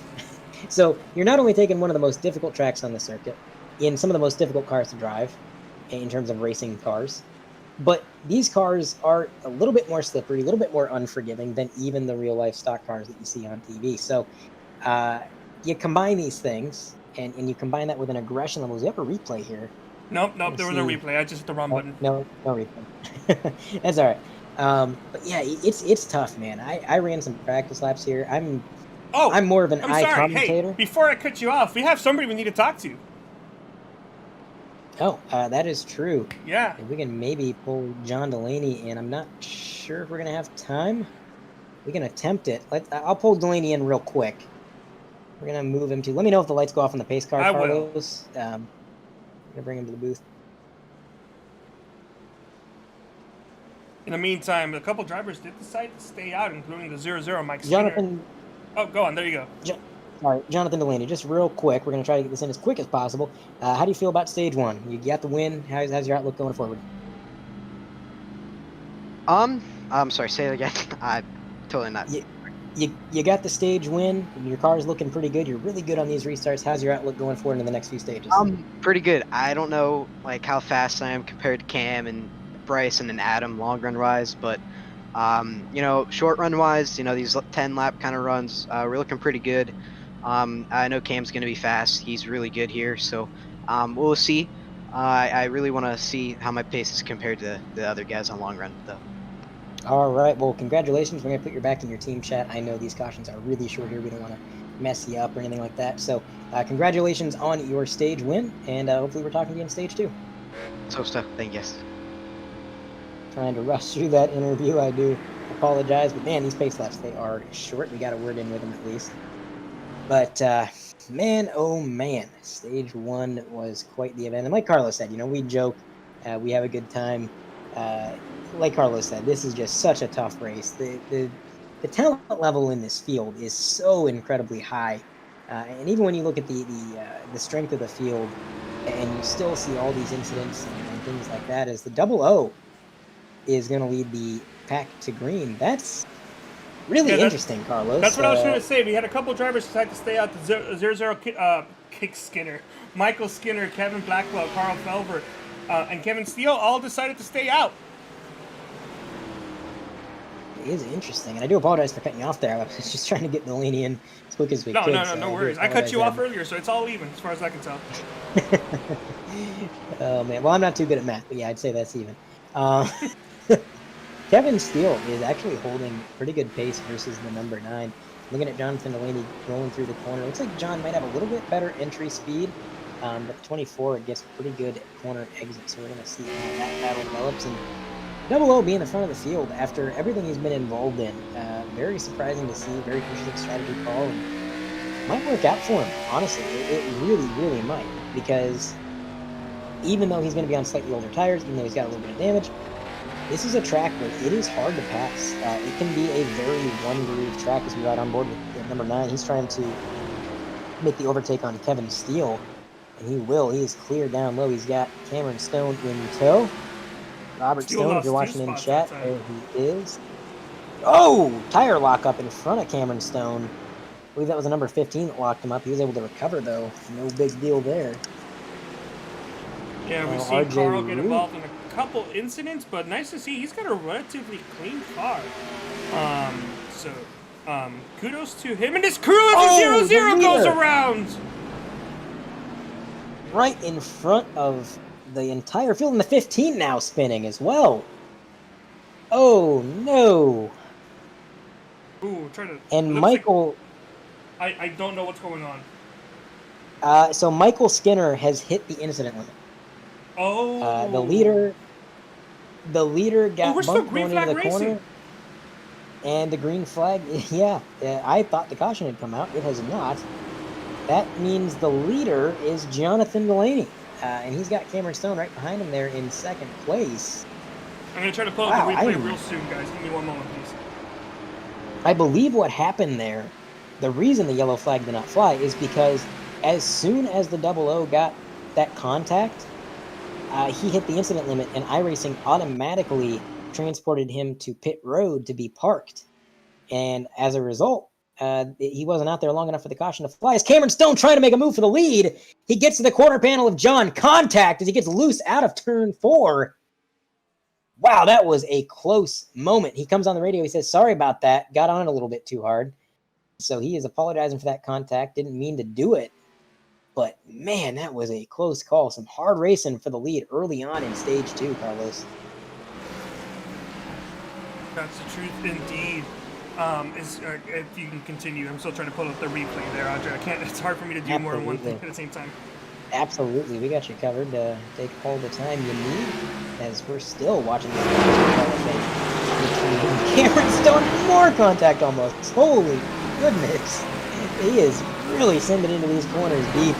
And when he gets on the throttle coming out, you can see that rear end starting to hang out, and he is giving that car all he's got. And it's working out for him now. He's hanging with John, but I would think driving the car that hard, spinning the tires that much, he is going to wear those tires out really fast, as now the battle reaches another dynamic as lap traffic makes themselves a part of the picture. Bryce Hoffman, the first of those lap cars in that number 21 NOS Energy machine. Cody Bird to his outside as Jonathan Delaney, your leader, gets a little bit loose, trying to stay to the inside of the 21. He's going to get around him, but it's not over yet. Cody Bird now to the outside of the leader. He's going to let him go as Cody comes down the track ever so slightly. A little bit of a panic move by the leader. Cameron Stone and Jonathan Delaney are clear of the 13, but again, the show is not over. We got 3 more lap cars ahead of them, and then another pack ahead of there. So this lap traffic is going to be quite detrimental, I would say, to Jonathan Delaney if he can't quite navigate them, but he's been doing a good job getting around them and not allowing any of them to be used as a pick. So 1 and 2, the leader is separated by about a car length, working their way through the turn. Yeah, and we saw the replay there on the Three-Way TV multicam for a little bit. We saw that. We saw those drivers get almost immediately disconnected because of what happened. So it's interesting to see that, that iRacing was able to, catch that, and not only that, but also not throw out a caution, making this one of the longest runs we've seen all night. Number 12 spins right behind the leaders. Around he goes, and the yellow flag flies. I just had to open my mouth. Well, there's the commentator's curse, ladies and gentlemen. That's a prime example right there. A lot of damage to that number 12. No front bumper, no rear bumper. We'll take a look at the replay. See exactly what happened to that number 12. This was right behind the leaders. He's up high in the marbles. Don't really want to be there. Gets into the wall a little bit, seems like. Then coming into 3. Ooh, too much brakes. Very similar to Cup. Yep. Too much brakes. Heavy Rough damage. situation. Could have been. Here's what I'm thinking maybe happened. I'm thinking Devin saw the driver behind him, because we saw the leaders go right on by him. And what I'm assuming is when, he saw that 72, I want to say, 74, right behind him, he decided, I'm going to drive it in there deeper so I don't get this guy, I'll slow him down. And unfortunately, ended up causing him to drive it too deep and spin out. I would agree. I think that's exactly what happened. One interesting thing to note here is that Adam Benefiel in that 83 car, he has made his way down pit road. He's going to get that thing serviced.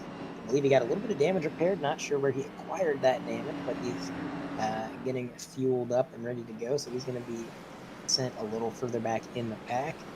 He was one of only 2 cars to go down pit road, so he should be tail end of the longest line, which, if scoring and timing is correct, is going to be P24, I believe. So interesting to see that. Yes, you did. You're right.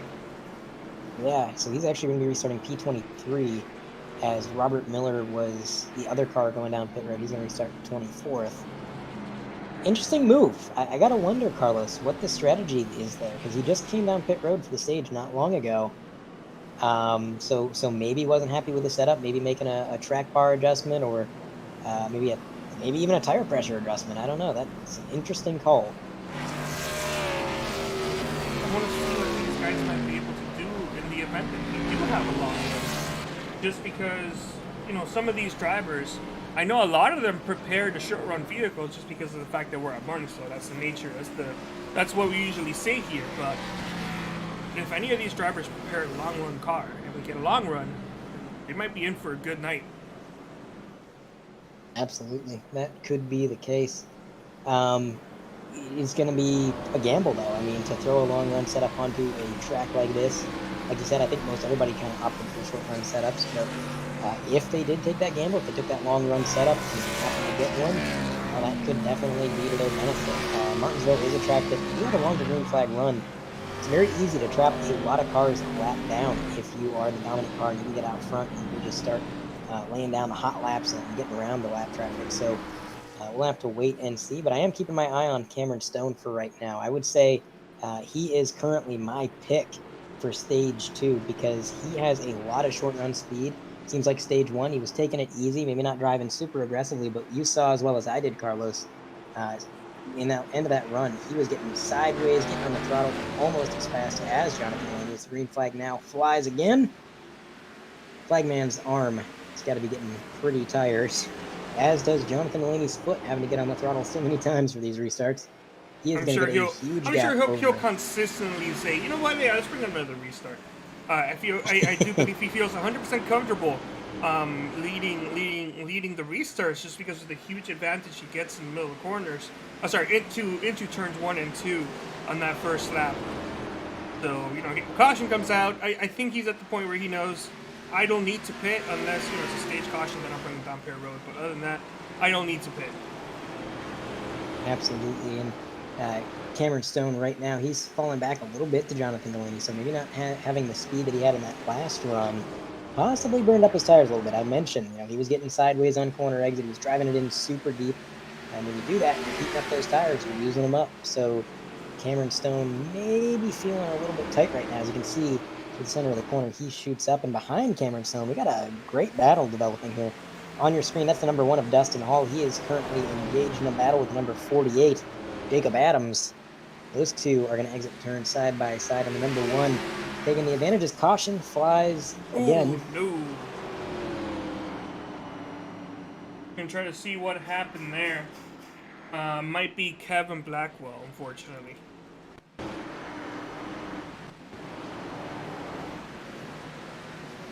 Gonna take a look here. We see number 49. And exiting the corner with too much beans. Too much beans. Ding, ding, ding, ding. Absolutely. Just a little bit too much throttle. And turn 4, man. And he ended up deciding to take a tow. Go on, sorry about that. Oh, no, you're fine, you're fine. I find it interesting that it seemed like all of the trouble with getting loose on exit is in turn 4.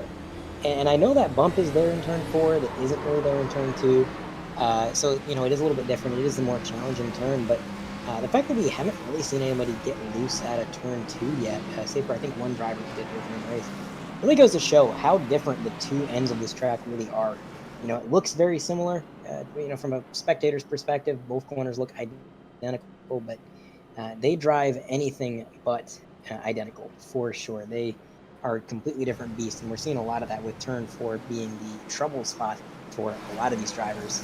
And I believe Cody Bird might have been involved in whatever went down there. He did get on the radio, and he said, "There's a brake pedal, you know." I'm not sure who he was talking to. I'll try to see. Might have been the 72. I want to say, yep, yeah, I believe he was talking to the 72.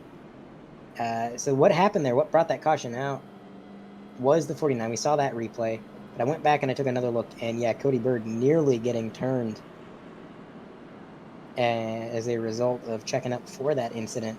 Luckily, not too big of a hit.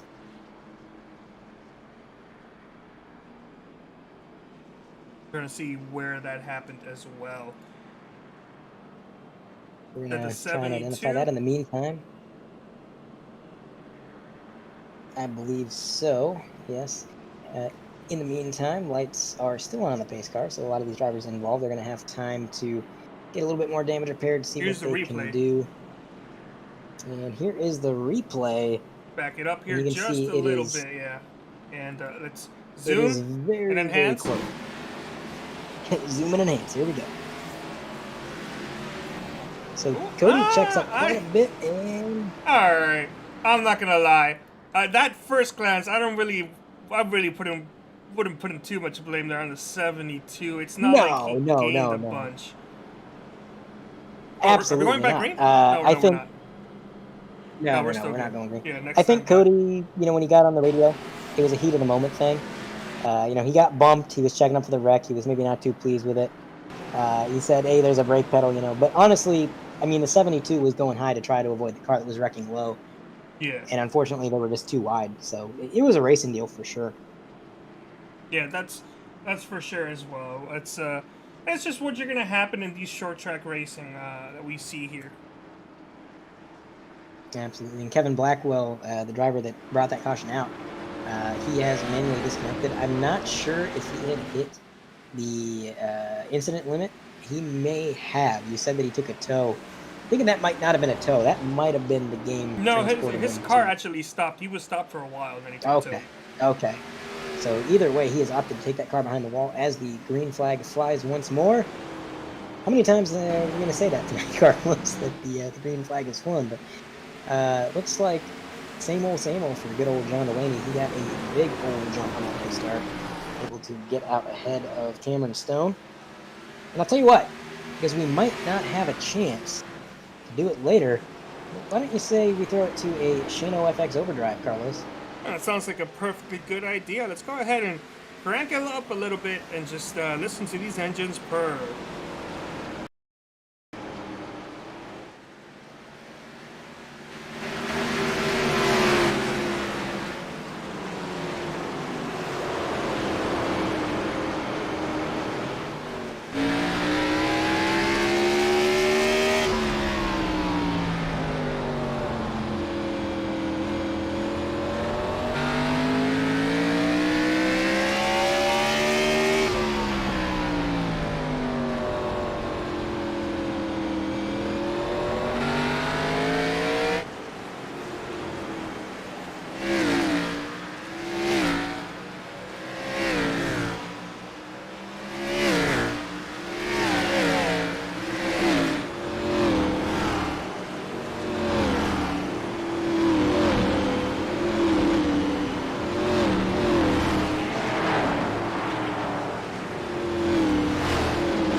All right, we are back for the running of the 100% Cup Series event here at Martinsville. While we were on to crank it up, it looks like the leader got into some lap traffic, had a few interesting moments there. He was able to navigate them no problem. Now he's got a little ways ahead of the next lap car, Cody Bird in P25. Behind him, though, man.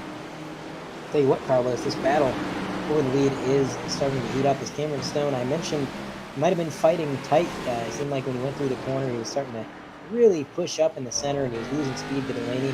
But now that car is looking a little bit freer. So I don't know if it was just a matter of tire temps. Now he's got those temps up, and the car is a little bit more loose. But he is able to stay right on the bumper of the number 9. And the lap traffic, of course, only helps him there. As Cody Bird comes on the radio, he says, "I'm going to keep it high, go low, guys." And around they go, so no problem there. Cameron Stone on the hunt. I'll tell you what, Carlos, he is really pushing that car. I don't know if you're seeing what I'm seeing. When he comes out of the corner and he's in the center of the corner, it's really sliding around a lot. So I'm not sure that's going to be a very viable long-run strategy, but at the same time, maybe Cam's just thinking, well, we haven't had any long runs, so why plan for them, Yeah, it's, since we brought it to our attention, it kind of does look like he's pulling away just a little, from the number 57. So maybe it could just be a case of trying to save tires, and it's got a little too close, and it just started to pick it back up again. But number 9 started to begin to pull away just slight. As a matter of fact, let's see if we can pull up the lap history there. We saw Delaney, with the exception. Actually, it looks like Delaney's been running faster than Stone for a majority of laps, except for what happened in lap 174, and even then that was barely anything. So I really think that Delaney was maybe just trying to save some tires, and maybe got a little bit too chillaxed. That is definitely a possibility. I mean, sometimes you try to save your tires, save your equipment, and you only really, start going when you see the driver behind you start to catch up. But now John's got a little bit more lap traffic to deal with, so we're going to see if maybe this comes into play and allows the 57 to try to close that gap. And we're kind of taking a look through the field right now. It looks like Bryson Nixonbaugh has made his way up to P4, so that's the furthest up to where he's been all night. Dustin Hall running P5. He's having a pretty good night. And looking a little bit further back, Wayne Grassy, he's been involved in a couple of incidents tonight, and despite that, he's up to P11. He's actually hunting down the number 10 for the 10th position. But yeah, a lot of battling going on all over the track. Kevin Steele just got around to 29 for P16, I believe, as is Damaris Hickenbottom also going to pass him. But a lot of action throughout the field, and finally, back in 21st, this is the driver I was looking for. You can see him right at the tail end of the pack on your screen. It's Adam Benefield. He opted to pit at a relatively strange time, in my opinion. He came down pit road when nobody else did, not too long after the beginning of stage 2. And he has not made up too many positions. Not that he's had the chance to. We've had a lot of yellow flag laps, not much racing come to try to recover. Oh, as he gets really loose out of the corner there. Looks like he is struggling with that car. And again, he is not recovered very much. He restarted this stage in P23, and so far he's only up to P19. At this point in stage 1, he was all the way up inside the top 10. So Adam Benefield may be going the wrong way with some adjustments, maybe not feeling the car right now. We'll just have to wait and see. But again, Adam Benefield, one of those drivers that whatever you see from him early on in the race, it's usually not what you see at the end. So we'll see if that car roars to life at the end. But they're wrecking again. Oh, no. Bryce Hoffman and Dustin Hall. Oh, the P5 driver, Dustin Hall. Ooh, let's go see what happens. Oh.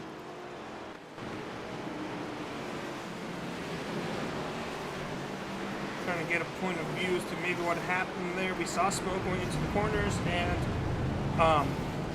iRacing decided to not give me the driver I clicked on. You kind of see it in the corner of the screen from Moe's perspective, but here we go.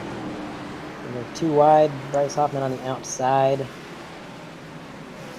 He's going to get single file now. Then you got Dustin Hall coming up to lap him. Dustin Hall running P5.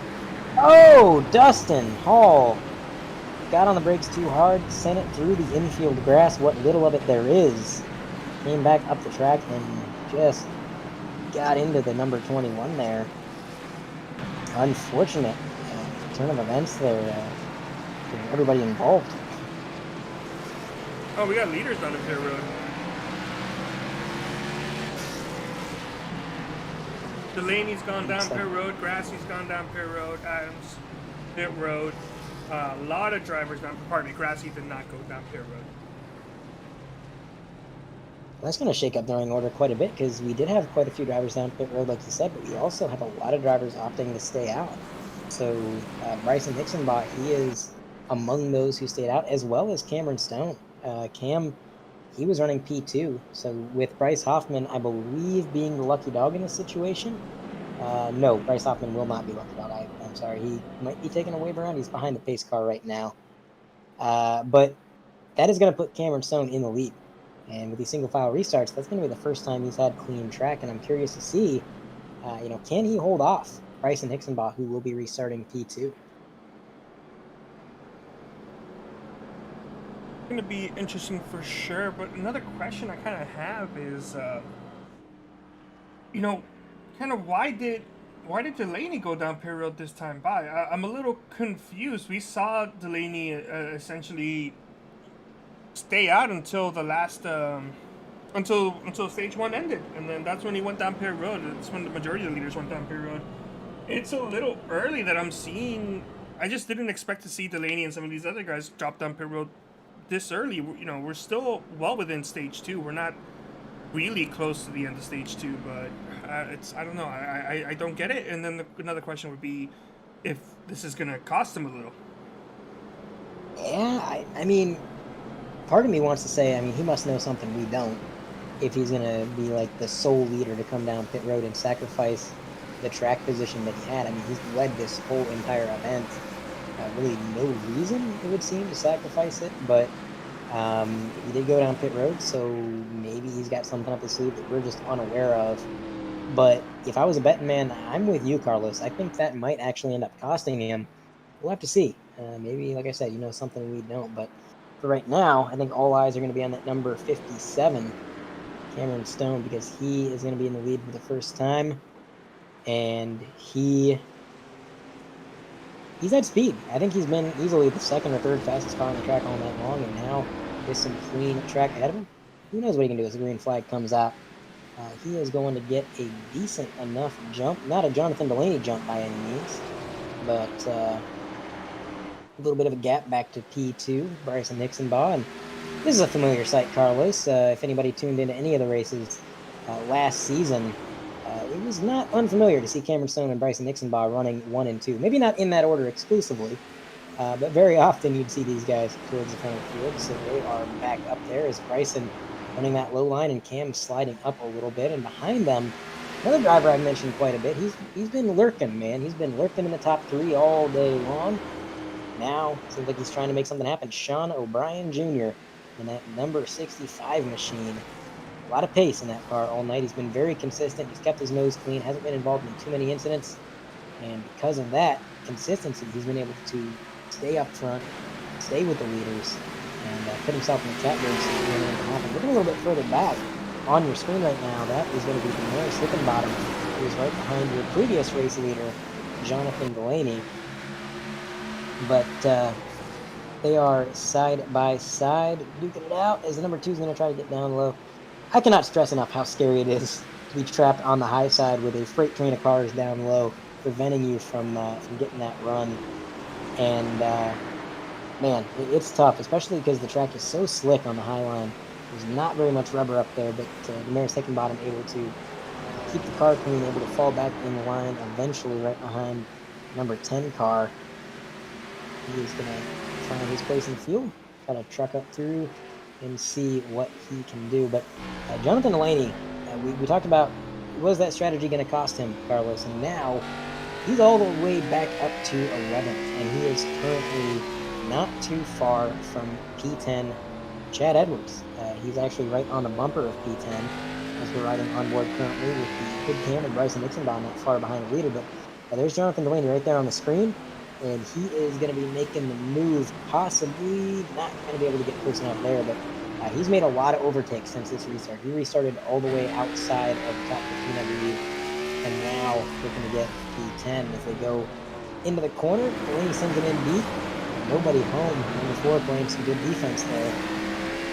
Goes to show how difficult it is to pass here, but now Delaney's got it. He got to the quarter panel right on corner entry. There was nothing the Ford could do to defend that. And that's going to put Delaney up into P9. So, an interesting strategy, Carlos, but I think it might be paying off for Delaney. Yeah, he's been, I'm not ashamed to admit when I made a mistake, and I feel like I've made a mistake on this one. Oh no! There's a wreck right in front of Delaney. Wow. Ugh. Wow. Wow. That came worryingly close to making me eat my words as he spun right in front of Delaney. We're gonna go see if I can pull up the replay here very soon. I'm gonna try to see if I can see what happened. So go ahead and take over for a little bit, Andre. It was an incredibly close call, as you were just talking about, Delaney. Number 7 got loose ahead of him, but yeah, I mean, as long as he can keep his nose clean, I think maybe the strategy is going to pay off for Delaney. He does have a lot fresher tires. He's got a few cars to pass and a lot of ground to make up, but here's a replay in the big picture. There we go. Yeah, just a hard impact from the inside wall. Luckily, Simulator not being that worthy of a caution. The 7 was actually able to kind of maintain his momentum. You can see he gets loose out of the corner, noses it into the wall, and just kind of keeps going. Might have been. I think he might have. You can see we're on the rear bumper of the number 7 car. That was the 24 now. Yep, that's hard to call. That's hard to call. Yeah. It was close. There might have been contact, but I'm not confident in saying that there was. Either way, we didn't get in the caution. These guys are still going at it. Green flag racing. We got about let's see, 59 laps remaining in this session. Well, you went and jinxed us, Carlos. Last time you said we had a long green flag run, we had another yellow come out. But this time, maybe the jinx is No, off. no, no, hold on. Hold on. Hold on, no, you're wrong. You're wrong.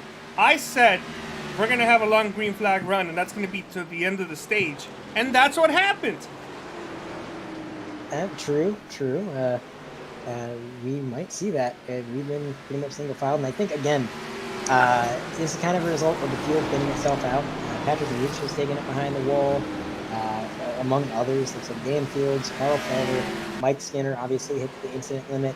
Kevin Blackwell is out of the race. Patrick Leach, like I said. James Pearson, I believe, took it behind the wall. So a lot of cars out of this event so far. And we've really gone from a 33-car field all the way down to about a 23-car field. 24. Actually, Dustin Hall is on track, I believe. Let me take a look. No, Dustin Hall's not on track. So, oh wait, yes he is. So we got a 26-car field all the way down from the 33. So, less cars on the track kind of makes it easier to get these longer green flag runs. Of course, and these drivers are just gonna, they're settled in now. Remember, we did have a week off, and the last race was a dirt race. So, it's been 3 weeks since these guys have raced in essentially in any normal conditions. As we see the 63 trying to get by for the race lead. This is a battle for the lead. Forgot who I was watching there for a little bit.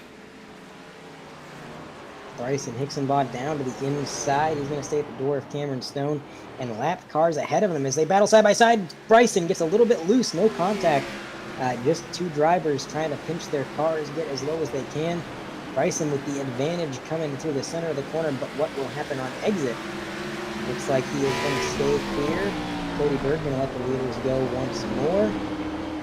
Cameron staying glued to the rear bumper of Bryson. He's going to do everything he can to stay right there with the leader if he can. Going into the corner, looks like that 63 has a lot of speed. And honestly, I'm not sure who the biggest winner of the race is, but if I was a betting man, I'd say Bryson Hicksonbot. He started P30. And with that move, he has taken the lead. So what a fantastic drive. Fantastic drive. Passing a lot of cars, navigating through a lot of traffic. So it has been an outstanding night for the 63, and he's pretty much done it while keeping the car clean. He's got a little bit of rear end damage, but other than that, the car is looking pretty fresh. No front end damage, no door panel damage, just a little crinkle in that rear end. So things are looking good right now for leader Bryson Hicksonbot.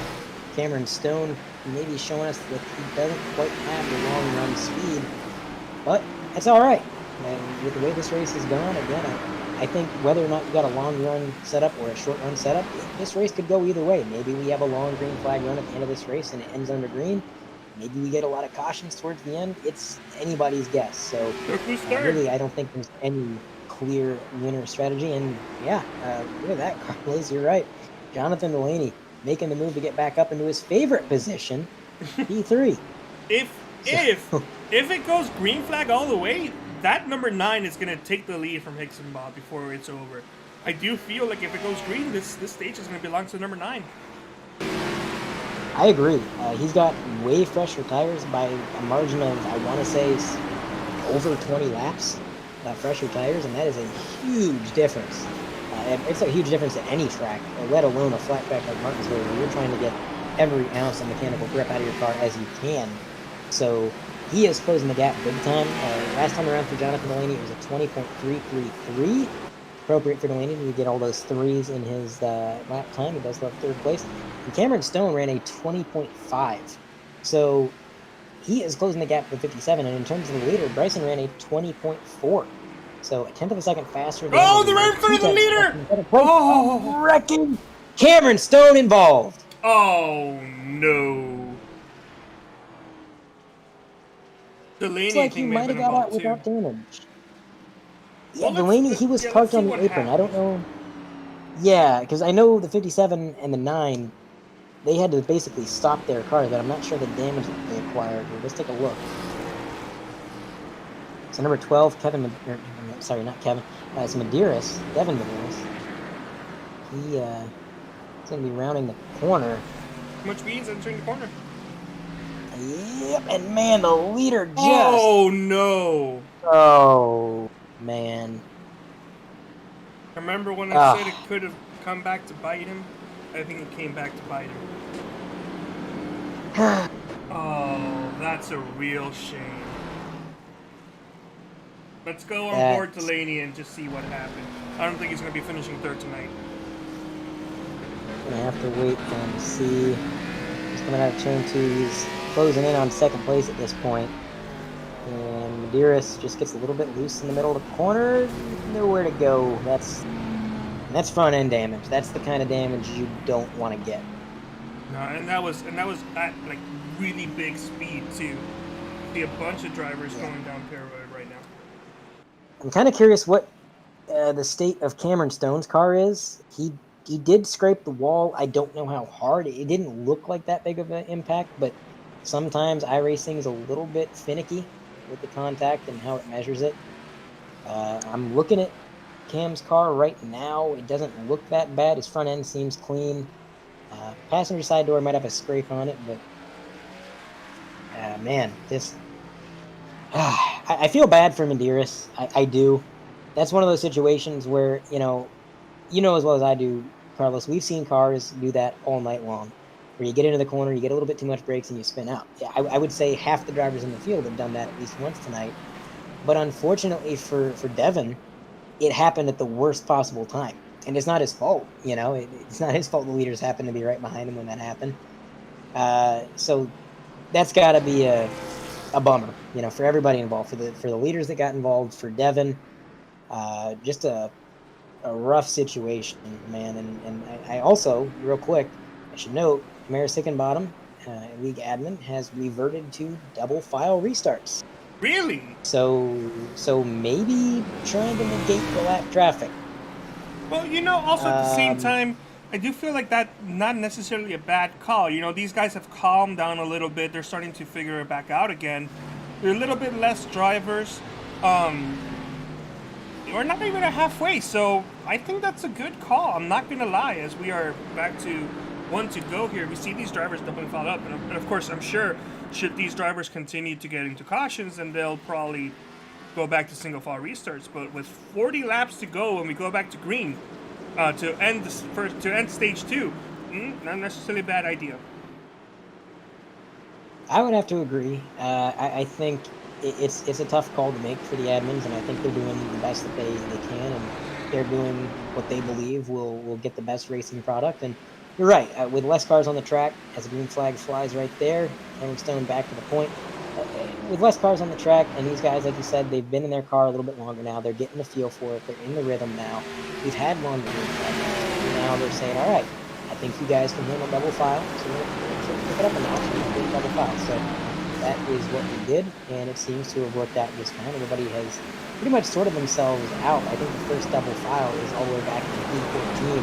That's going to be Kevin Steele alongside, he was alongside Brandon Pierce. Brandon got cleared, and now he's battling with Jason Chambers at number 30. Now Brandon Pierce trying to get around the 09. I'll tell you what, Carlos, Brandon Pierce is on the move. He just made 2 overtakes in 2 corners, and he is actually lapping faster currently than RJ Root ahead of him, I believe. So, impressive drive right now from Brandon. I'm not sure if he's got fresher tires or what the situation is there, but he just claimed the top 10, and he's not looking back.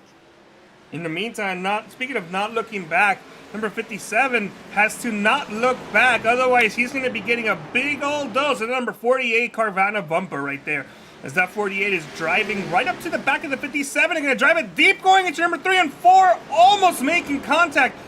They do make contact. Side by side they go. It's going to be a drag race to finish this line, to finish this lap going side by side. Still the 48. It's going to back off just a little, but that number 65 of Sean O'Brien Jr. is going to be battling on the outside line, and we've seen some cases where that outside line can work as the 48 drives it in just a little deep. But now the 57's glad to see these 2 drivers going side by side for the lead, for second. Yeah, man, that 48. Oh, no! Contact! Cam goes around! No! Oh, no! The leader has been... I know exactly what happened there. I know exactly what happened. Oh, man. He's not going to be too happy about that. He's missing a back bumper now. A lot of rear end damage to that 57. Ouchie. I'll have to try to take a look at a replay, see exactly what happened there. Oh, it's coming. In the meantime, that is going to give the lead to the 48. And before we talk about that, let's take a look at this replay. They're too wide behind him. Cameron Stone coming through the corner, 3 and 4, no trouble there. Comes up the lane, throws the block on the 65. That was a difference in braking zones. Cam. No, honestly, I don't even think that was a difference in braking zone. Let me break it down for you, my friend. That 65, Sean O'Brien Jr. Was he under his head? He's like, oh yeah, I'm clear of the 48 exiting the corner. Now this could either go one of two ways. One, the 48, when he hit the brakes, there was a little bit of net coat and it shot the 65 forward. Because right there he's in front. Or two, 65 kind of backed up at the end thinking, oh no, what if I'm not clear and I come down in front of the 48 and tried to move out of the way, but unfortunately he was carrying too much speed and ran into the back of the 57. So I do think it's that latter case, but I could also see it being a bit of net coat without, it was so light that we really didn't see it, but it did end up costing that number 57 to go around.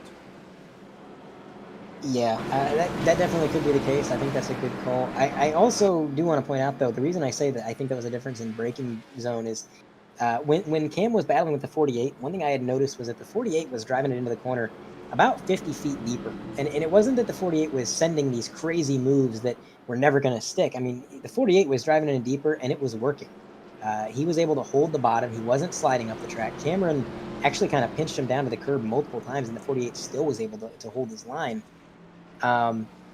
So I feel like Cam, whatever his setup is, whatever his brake bias is, he had to brake a little bit earlier than a lot of these guys up front. And maybe the 65 wasn't prepared for it. Maybe, like you said, he wasn't sure what the situation was with the 48, and he was trying to get out of the way because he didn't know if he was clear or not. Or maybe a little bit of net code because, like you pointed out, Carlos, his car did kind of get shot forward a little bit going into that corner. So a lot of possibilities, but only one end result. Cameron Stone backing it into the wall. A lot of rear end damage. He's going to have to try get some of that fixed up, stage a comeback. And when that happened, Jonathan Delaney came over the radio. He said, well, looks like we're in the same boat, Cam. And he's not wrong. They were in similar boats. So we're going to come across the line. I believe the lights are going to go off this time. You should be Yeah, they are. There you go. We are going to be done pacing after this time around, and it's a brand new front row. 2 drivers that have yet to start on the front row will be leading the field of green. We got Sean O'Brien at 65, as well as Jacob Adams in that number 48. Behind them, you got Robert Miller and Bryson Hixenbaugh. Bryson's had a lot of speed, but with this restart position on the outside row too, it's going to be tough for him there. And behind Bryson, you got Mason Lowry, who prior to the race, we pointed out, he said he didn't even know if he was going to race. He was feeling a little bit under the weather, wasn't sure if he was going to be here to compete, and now restarting inside row 3 as the green flag waves. And there goes Sean O'Brien Jr. I am curious to see what he can do with this newfound advantage of being in the lead with that clean track, because Sean O'Brien pointed out earlier, he has been fast all night.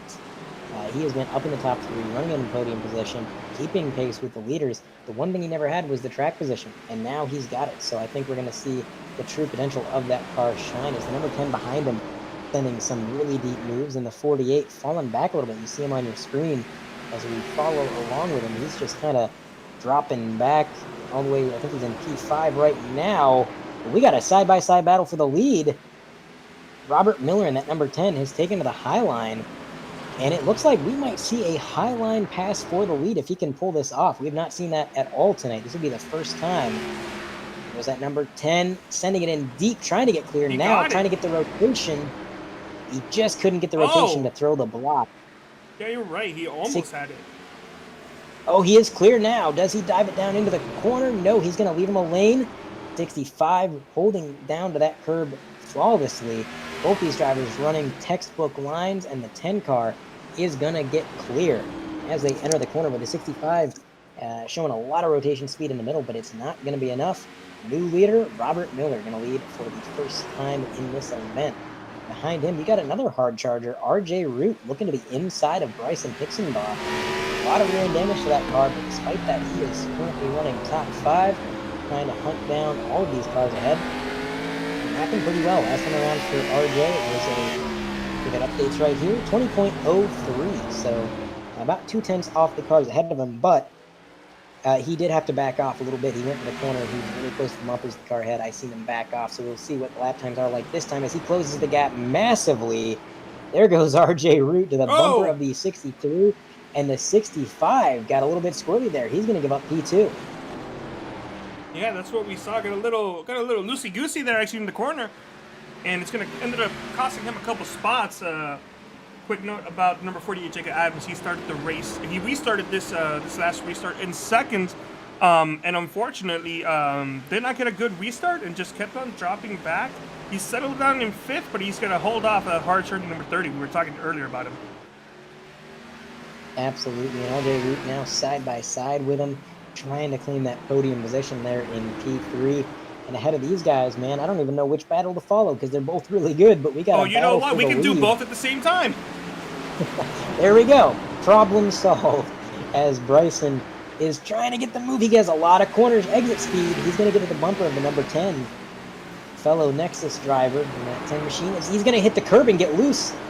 Bryson also hits the curb. These drivers using up all of the track that they can use all the way down to the curb. And I think you know as well as I do, Carlos, that curb is evil. You hit that thing a little bit too hard, and you're going to find yourself pointing in the wrong direction real quick. So these drivers are going to have to be very weary of that as they drive these cars that hard down into the corner. But Bryson, I think he's got the faster car at the moment, especially on corner exit. If you go to the gyro cam, watch his hand movement. Going into the corner, you can see it's that big left-hand turn in.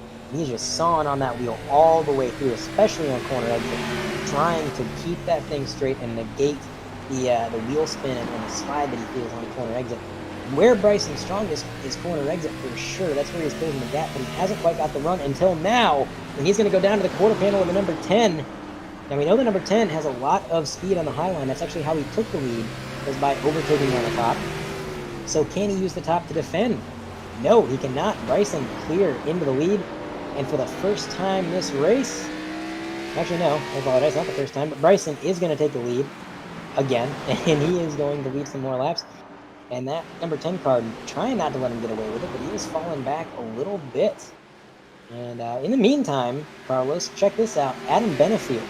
I talked about him earlier, back when he was in 19th position. I said his choice to pit was kind of maybe biting him a little bit. He was kind of lingering towards the back of the field, didn't seem to be making up too many positions, but where did he come from? You know, there he is in P3, seemingly overtaking RJ Root and the number 48 to get there. So very impressive. Very impressive indeed for Adam to come back into the podium. And, oh, there's a development. Sean O'Brien Jr. has disconnected. Oh, that's odd. So he was running really well there. He dropped back a little bit on that restart, and now he is disconnected. I'm not sure what the situation is there. Also, before that happened, Jameson Pearson, I'm sorry, he was in this race a little bit ago there. He disconnected at some point due to a disconnect, a lag situation. That was, let's just see if I can find him. What car was he driving? Jameson Pearson was in the number 22. We saw quite a bit of him on track. Now he's disconnected. And as all that's going on, the fastest car on the track, you want to take a guess, Carlos? Is it Delaney? It is Adam Benefield, lapping 0.2 faster than the leader at this point in time. He might get there. There's not as many laps as there was before. There's still a lot of laps. Yeah, you know, with stage 2 being at lap 260, we are currently approaching, it'll be lap 250 this time, so we're going to have 21 laps when they cross the line. That is, let's see, let's do some quick math. If he was to continue lapping 0.2 of a second, oh yes, we're doing math. If he continues lapping 0.2 of a second faster, all right, 21 laps is 3.4 seconds back, so it would be close. But he could, in theory, the amount of time that he has left, he could get to the bumper of Bryson. Now, getting there is going to be one thing. Passing him is going to be another. And as they cross the line, let's see if he brings the gap down any. It was 3.7 last time around. Now the gap is going to be 3.5, so he is consistently 0.2 of a second faster per lap. This is going to be an interesting battle. And the other question is, does he get held up at all by the number 10 car? He is, 83 is chasing down the leader, but that's not the only car on the track he's got to contend with. He does have to get past second place driver Robert Miller if he wants to get to the leader. And that could slow him down for just enough time that it might give Bryson that breathing room he needs. I don't think there's enough time for him, honestly, at this point now. I do think he may be able to get second, but I just don't, unless there's a caution, I don't see there being a way that he's going to be able to get that lead. And we're getting close to the point where if he does get a caution, the stage is going to be open. Yeah, we're like 7 laps to go. Yeah, we're 7 to go. I think the rule is within 3 laps. Speaking of 7, what a save! Oh. The number 7, he's having a bit of a battle with the turn 2 exit. That is second or third time that's happened, but he saved it this time. He was able to keep going, like you said. Good correction there by that number 7. As the leaders are getting above. Quite a bit of traffic. Just a quick little replay what happened. Taking a replay. Oh man, it was a near carbon copy of what had happened before. This time he didn't get into the wall. He was able to keep that thing recovered. No big deal. And we do have the battle for second. The number 10 car was held up by lap traffic a little bit, and that was enough. So Adam Benefield now on the bumper of the number 10. These guys are going to keep it out. In the meantime, Benefield has brought that gap down to 3 seconds, which, like you said, Carlos, I don't think there's enough time. But, man, if he had a little bit longer, I think he might have been able to get there for sure. But right now, I think he's just trying to get second place, get as many stage points as he can. The leader is on lap 257, so I believe right now we're the yellow flag to come out. That would be the end of the stage, and we call it there. So, pit road. They go side by side for second. Yep. Pit road's going to close this time by, and Adam Benefield is going to take P2 away from the number 10 car, Robert Miller. And Robert Miller coming across radio saying, I think I went the wrong way in my adjustments. So maybe not too happy with the car at the moment, but Benefield probably wishing to the racing gods that he had a few more laps, because he has continued to cut down this lead that Bryson has, even racing with that number 10, trying to navigate through traffic. Through it all, he has brought that gap down. Bryson is on lap 259, so he's coming to the white flag of the stage, trying to get around some more lap traffic. Ahead of him, that's the number 21 car, Bryce Hoffman. He's going to come through 1 and 2 for the final lap of the stage. Does he try to pass the lap car? Does he let him keep the lap? Because it doesn't really matter at this point. He can just kind of cruise to the finish. Looks like he's going to let him keep their lap as he rolls through 3 and 4. Bryson Hixenbaugh is going to win stage 2. And if nothing changes, Adam Benefield is going to finish P2 in that stage, followed by Robert Miller, Jason Chambers, Brandon Pierce, RJ Root, Dalton Mobley, Jacob Adams, Cameron Stone, P9 in that stage after the incident prior. And rounding out the top 10 of the drivers who are going to get stage points, Chad Edwards in the number 4 race management car. And now we are finally at the end of stage 2. These drivers are going to be able to come down pit road. We're going to try to get a quick word in with Bryson after he makes his pit stop and he's clear and away. But, yeah, that was, I would say, a lot faster of a stage, Carlos. I think that was a lot more green flag racing. That was a bit normal stage, and I got to wonder how much of that is because of the weather. You know, the track's cooled down quite a bit. The cars are probably feeling a little bit better. And additionally, the drivers, like you pointed out, they've been in the car a little bit longer. They got the feel for it, and maybe they're just getting in the rhythm now. Get the weather information right there on the side. Not too bad. I'm not going to lie. It's so nice and chilly. Yeah, track temp looking pretty nice and cool. I mean, 65 degrees is about as low as this simulator ever gets, so not bad indeed. As Bryson's going to try to make his way out of pit road. And, he's behind Delaney right now, but I believe Delaney is just making his way to his stall. He is not actually pitted yet, so Delaney's going to make his hard left turn into that first pit stall. And Bryson is going to win the race off pit road, the number 10 right behind him. Adam Benefield, 3rd off pit road. Brandon Pierce, 4th off pit road. I mentioned Brandon Pierce earlier. I said he was kind of on the charge. He's up there, but we're going to try and get a word in with Bryson if we can. Carlos, let me know if the lights go off on the pace car. I'm going to try to identify where is Bryson. Here he is. We're going to move him to the booth. Bryson Nixonbaugh, you got a copy? Yeah, I got you. Well, it was a stage 2 win. Looks like you've had speed all night long. You came from 30th all the way up to the lead. How's the car feeling? It feels perfect. I don't know how I've kept it clean this far, but it's feeling really good after 10 laps. It feels like it's got a lot of speed. I don't know if everybody else just has damage or what. All right. Well, we're going to try to keep this interview relatively short. Looks like the lights are still on the pace car, so one more lap. So what's your outlook for stage 3? Do you feel confident in this long run that you have? Do you think you're going to get that long run that you need for that setup? Hopefully we get it, but I think this is probably going to come down to tire strategy on when you pit on pit stops here. There's a couple different ways you can play it, and if you time it right, you can get out in front of people with 10, 20 lap difference tires, and that might be enough to hold them off. All right, so you heard it here from Bryson. It might come down to tire strategy.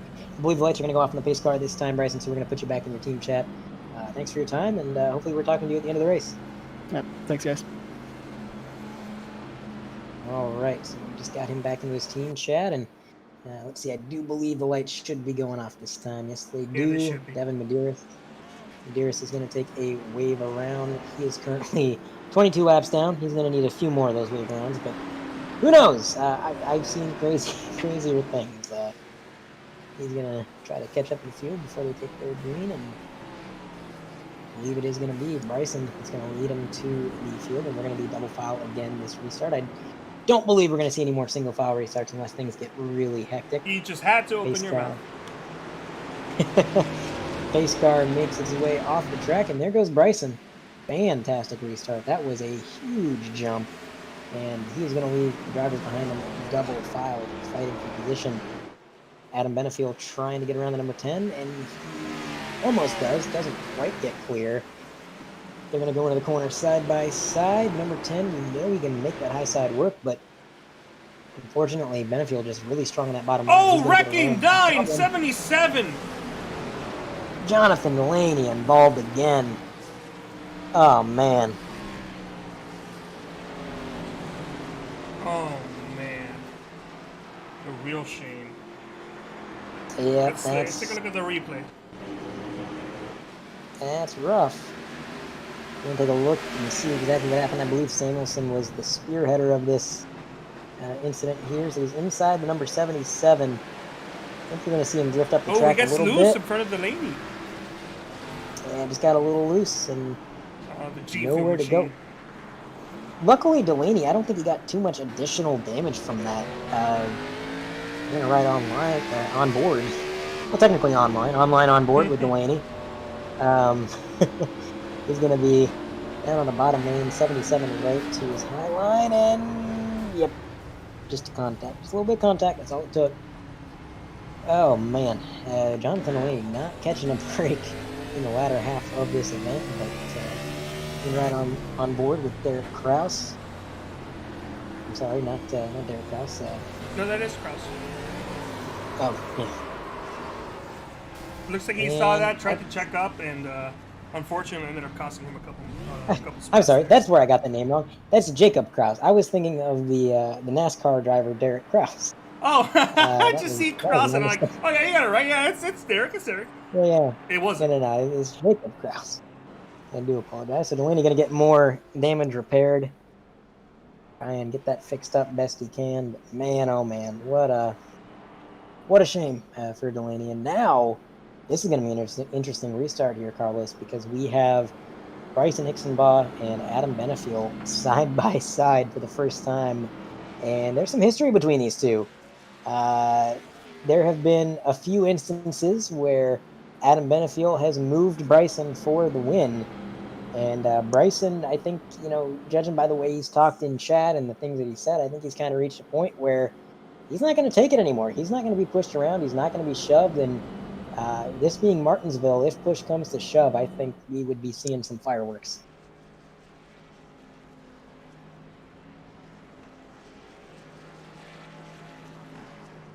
As the number 10 is going to be rolling off third, and Brandon Pierce there in fourth. He has been really moving his way through the field. I've talked about him a little bit here and there, and I kind of mentioned how he's been charging through the field, but he's really maintained that P4 position. He's been able to kind of stay up inside the top 5, and I'm curious to see what he can do with maybe a little bit of a longer run, if we can get that longer run. Just have to wait and see, as they are doubled up. Not sure how much more pacing we have. We should be getting it this time by. I'm listening to the driver radio right now. Jonathan Delaney said, "Just a fair warning, I'm a little hot right now, and I'm not talking about engine temps." So Yeah, he's been hitting Delaney, the gym.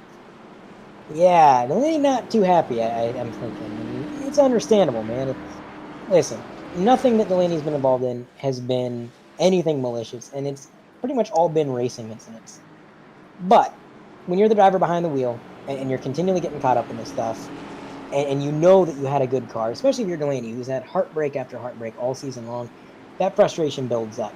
And you can't really blame a guy for getting a little frustrated in the moment. Right now, speaking of frustration, these two drivers leading the field. Again, a lot of history between them, as Bryson is going to get the jump. And the number 10 trying to make the move on Adam Benefiel. Not quite going to be close enough. So Bryson going to be in the lead for now out of turn 2. The 10 3 and 4. This is where we're going to see how much speed does that 83 have. What can Benefiel do? Where is his car strong? I think right now what we have seen is that Benefiel has a long run car. And I kind of called that earlier in the race. I said I think we're going to see Adam Benefiel shine on the long runs, because that's where he has been good every race this year, regardless of which track. So if he doesn't catch up to Bryson right now, if he kind of stagnates, that's kind of what I'm expecting to see. And then if we get this long green flag run, it's going to be an absolute battle, because I expect to see that 83 gain quite a bit of speed. Behind them, man, we got another battle for P3. Brandon Pierce, he's up in the 4th. He sent it in pretty deep, trying to get to the number 10. A little bit too deep, actually. He got tight on corner exit. Man, he closes that gap so much in the middle of the turn. A lot of rotation speed out of that DGR machine. And Brandon Pierce, a lot of rotation speed. Look at how much he closes that gap, Carlos. Coming down the straightaway, it's like a car length and a half, up to 2 car lengths. Watch this. Coming through the corner, right in the middle. There it is. He closes it right back up. That is an absurd amount of rotation out of that car. And if that rotation stays, if he can keep that kind of speed on a longer run, I think that 38 car might be one to watch. Yeah, that's a pretty good assessment there. The question is, how is that rotation hurting his exit on the drive off, I should say. It doesn't look like it's doing too bad, but you know, if you're gonna have a really good one thing, you're gonna be sacrificing something else. Absolutely, and I think you're right. That rotation in the middle is where he's throwing, but then on corner exit, that's just where the number 10, Robert Miller, pulls away. Oh no! Contact between the 09 and the 8. 8 up against the outside wall. Ah, that's...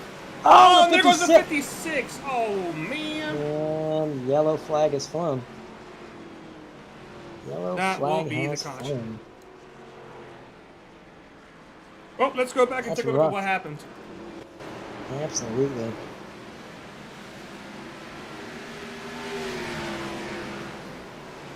Looks like the 09 tried to go inside the 8, but it was probably a little too late. And then I think the 56 just gave it too much beans. Yeah, that's what it looks like. Two unrelated incidents just kind of happened right around each other there and brought out another caution. So going to be an interesting restart. I think, again, I think the Team Conti number 83 was really hoping for a longer run. Now I'm not quite going to get it, but yeah, just man, and the 7 car barely avoided Mason Lowry there. I'm sure the 8 wasn't really too happy with that. Ooh, that's really hard contact too, both in the rear and on the side of the wall.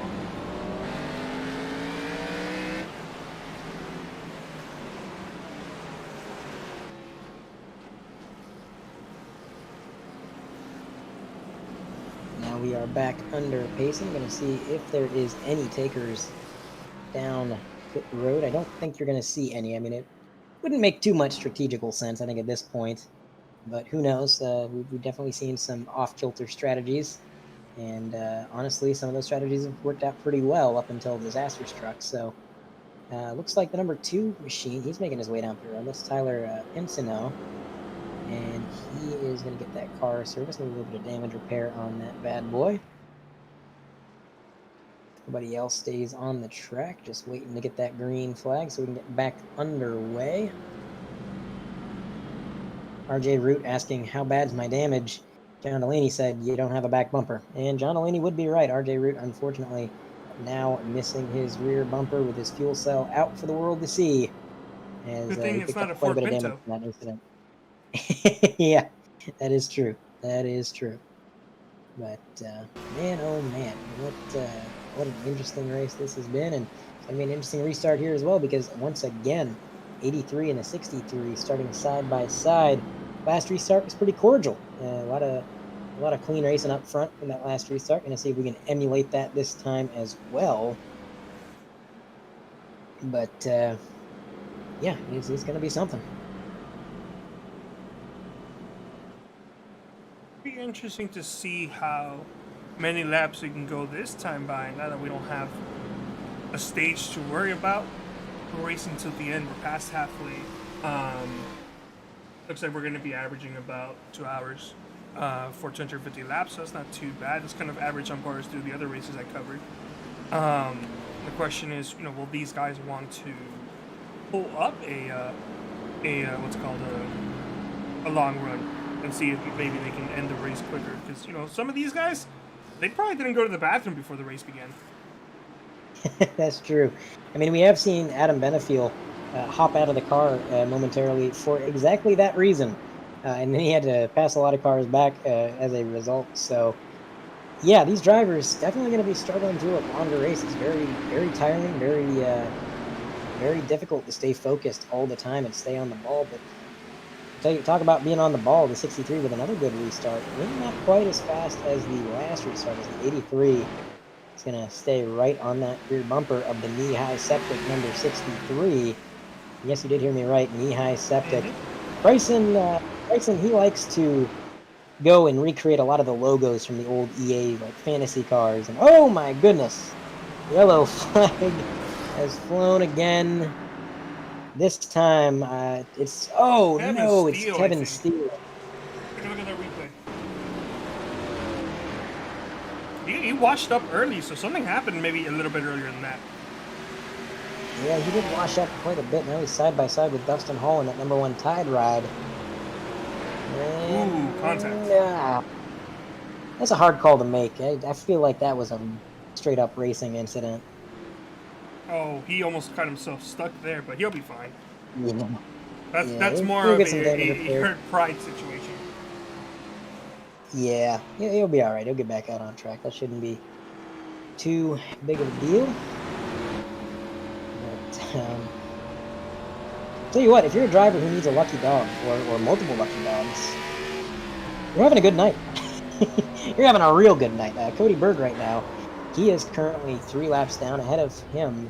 Actually, hold on 1 minute. Yeah, he's 3 laps down. First car lap down is going to be Kevin Steele. He's not going to get the lucky dog as he was the cause for that caution. Preston McRae is 2 laps down. So a lot of these drivers that need a few cautions to get back up on the lead lap, including Bryce Hoffman. Bryce has taken a couple wave arounds. He wasn't the lucky dog, but he did take a couple wave arounds. And he's gone from 6 laps down all the way up to 4 laps down. So while these cautions may be the detriment to a lot of drivers, they are actually the saving grace for maybe a few of these guys who got some bad luck early. We're going to be seeing, how many more of these until maybe the race control decides, all right, let's go back to single file. Granted, I don't think we're close to that threshold left yet, but it'll be interesting to see if maybe that's something that they're gonna have to do. It's going to be again another judgment call for the administrators, and it's one of those situations. It's a tough call to make. You never really know in a sport like stock car racing, where there's so many variables, so many things could happen. You can do a lot of things to try to get the best on track product or to reduce on track incidents. And Sometimes it works, sometimes it doesn't. There's a lot of variables at play. I think when they went to single file, it was the right choice. And when they went back to double file, again, like you, I think that was also the right choice because at the time, we'd had some longer green flag runs. Things seemed like they had settled down a little bit. But if we continue to get a lot of yellow flags, maybe we go back single file. We'll just have to wait it out and see see how that plays out. But lights still on the pace car, so we're going to be going around again, waiting and seeing how this restart's going to shake out. Again, we got the same front row. It's going to be Bryson and Adam. And behind them, you got that number 10, Robert Miller and Brandon Pierce. So really the top 5 is pretty much stagnated. It's kind of the same group of drivers that we've seen all night long.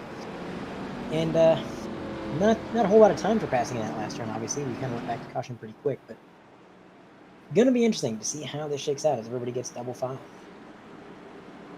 We're at 292 of 500 laps. We're going to have 200 miles remaining very, very soon. Pace car is off, and these drivers are getting ready to go back to green.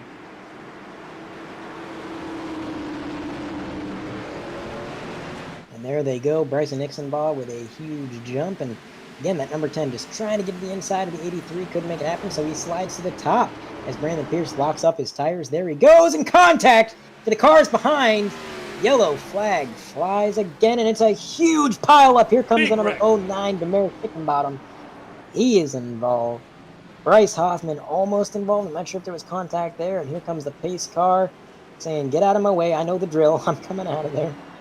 All right. Well, we're going to throw a replay up on screen so you guys can see exactly what broke out. But we're going to go to a quick break. And we will be back right when the green flag is preparing to come out.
And we are back at Martinsville for the running of the 100% Cup Series event.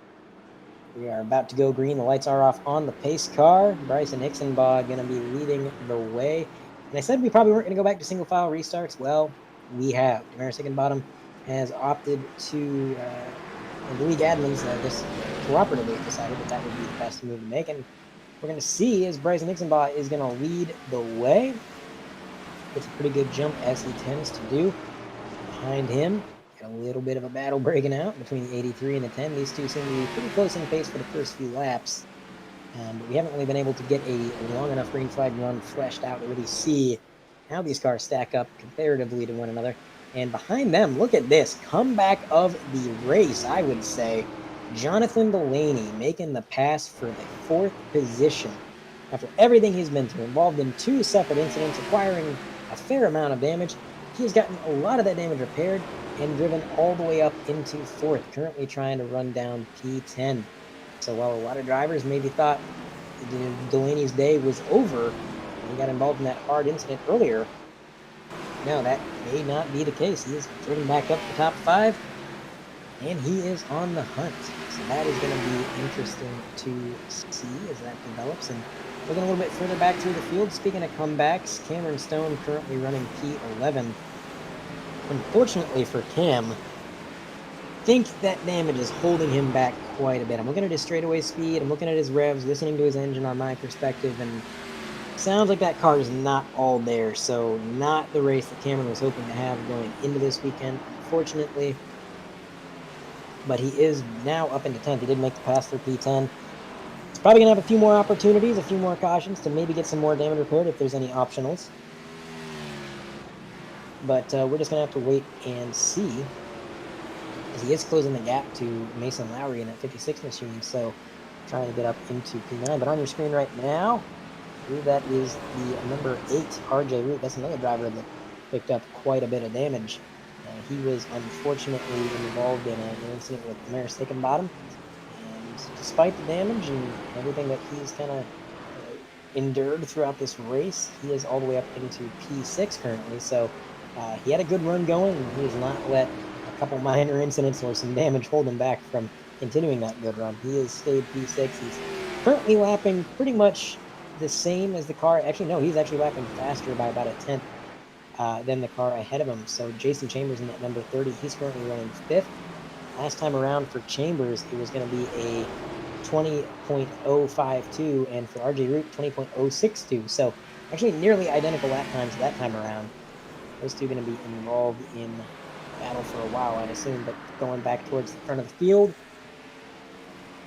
we're going to take a look and check in on our leaders as Jonathan Delaney has continued to close the gap to the number 10 machine. Number 10 has been doing a great job tonight holding on to that top 3. Seems like the car isn't quite where you'd want it to be. I've noticed him getting a little loose a few times as we go side by side, taking a look at a couple different battles developing. On the right-hand side of the screen, that's Cody Bird, as well as Preston McRae. Preston, another driver who has had some unfortunate luck tonight, not able to quite stage the comeback that some of these guys have, but a lot of racing left tonight. We are on lap 308 of 500, so we have 193 laps remaining, roughly. That's some quick math. That's probably incorrect, my math, but a lot of racing left is my main point, and he's got plenty of time to try and make something happen. Preston McRae currently running, if I can find him, he is currently running at P14, so not the worst run in the world. He's definitely having a better night than some of these drivers. Mary Hickenbottom currently your first car lap down, so if a caution was to come out, he would be the lucky dog as it stands. And I am commentating solo for the moment, so if there are some periods of a little bit of silence, that is why, and I would hope you understand. I do apologize, but we're going to try to keep up the best show that we can for you guys, keep up that 3-wide TV quality that we try to present. Currently taking a look at RJ Root still. He is running down that car ahead of him there, that 30, trying to make something happen. Slowly but surely. He has a few laps where he laps quicker, then he kind of evens out. Last time around, he was actually a 10th faster, so maybe the 30 car is starting to fade on this longer run that we've had. So maybe RJ Root trying to peek back up into the top 5. That would be quite an impressive feat after everything he's been through. Of course, back up towards the lead. Look at Jonathan Delaney. Jonathan Delaney currently has run down the number 10, and he is right there. He's going to be trying to make the move. Adam Benefiel works his way around lap traffic ahead of these guys. It's Esteban Medeiros, he's had a heck of a night. Couple of incidents, but he has kind of powered through it all, and despite all that, he's on track trying to salvage any points he can. And the 10 car, big loose through the corner right in front of Delaney. That was a perfect camera angle to see how loose that 10 got. You can see the rear end just really swing out on him, but luckily the 9 car able to react to that, and oh, loose again. That number 10 is fading.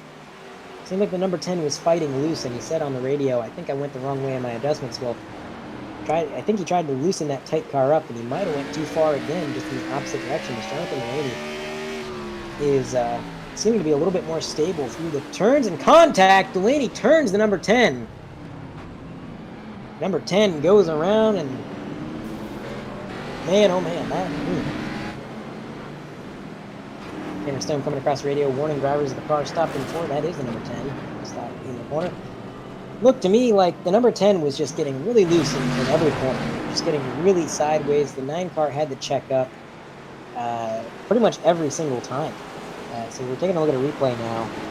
You'll see the 10 just gets so loose through the corner, and the 9 has a lot more corner speed, a lot more stable. He actually does get to the quarter panel just on corner entry.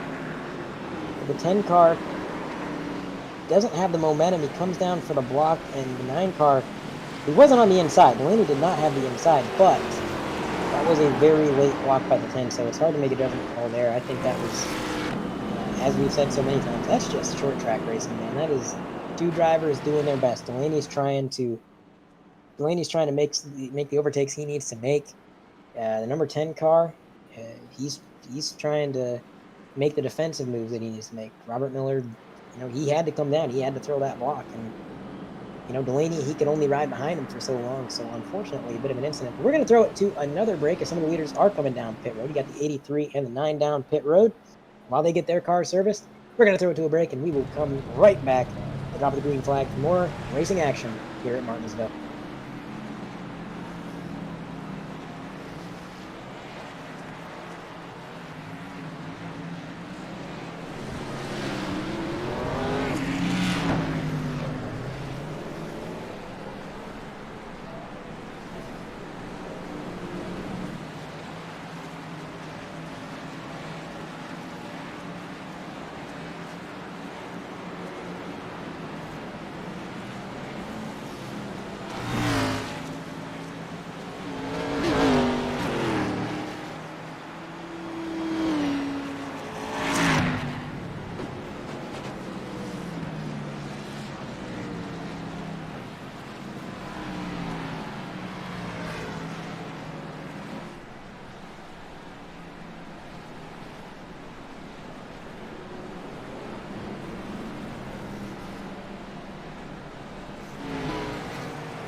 And we're back at the paperclip for the 100% Cup Series event, and pace car is making that hard left turn. Bryson Hicksonbaugh going to lead him to the green.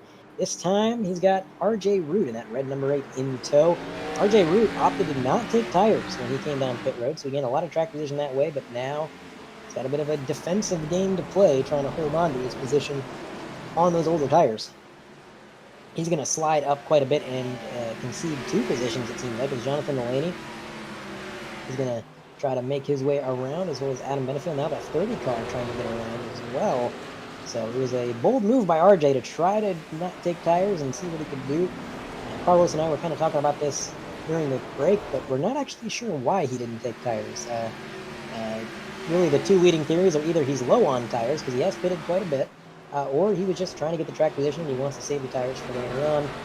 Either way, it was a gamble. I think that was a good move to make. Either way, he didn't spin his tires. He didn't really lose much. Everything to gain, nothing to lose. So he's currently running P5. Ryan Samuelson behind him in P6. And let's give a quick shout out to Ryan Samuelson. He ran really well at Dirt Bristol 2 weeks ago, winning his heat race and running top 5 for the majority of the night. That was an event that caution, flag flies. Dalton, nope, not Dalton Logan. I'm sorry, that's the number 72. Number 72 machine piloted by Gene Kepler. He's going to get that thing back underway. Now the question is, does Bryson pit? He doesn't really have too many options in terms of strategy, especially when Benefiel and Delaney have both pitted behind him. He may be forced down early. We take a look at a replay. 72, too much throttle. Of course, Chad Edwards nowhere to go. A little bit of contact there. But we are going to go throw it to another break as Bryson Ixenbaugh makes the choice to not pit. He's going to stay out once again. We'll be right back at the drop of the green flag for more racing.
And the lights are off on the pace car here at Martinsville as we return for more coverage from the Speedway with Bryson Ixenbaugh once again. Here heading the field out of turn 4, trying to take that green flag and hopefully get a big jump as Adam Benefiel looking a little bit low on that restart, maybe trying to find a little bit of extra edge there. It might have worked out pretty well. He's going to enter turns 1 and 2 right behind Bryson.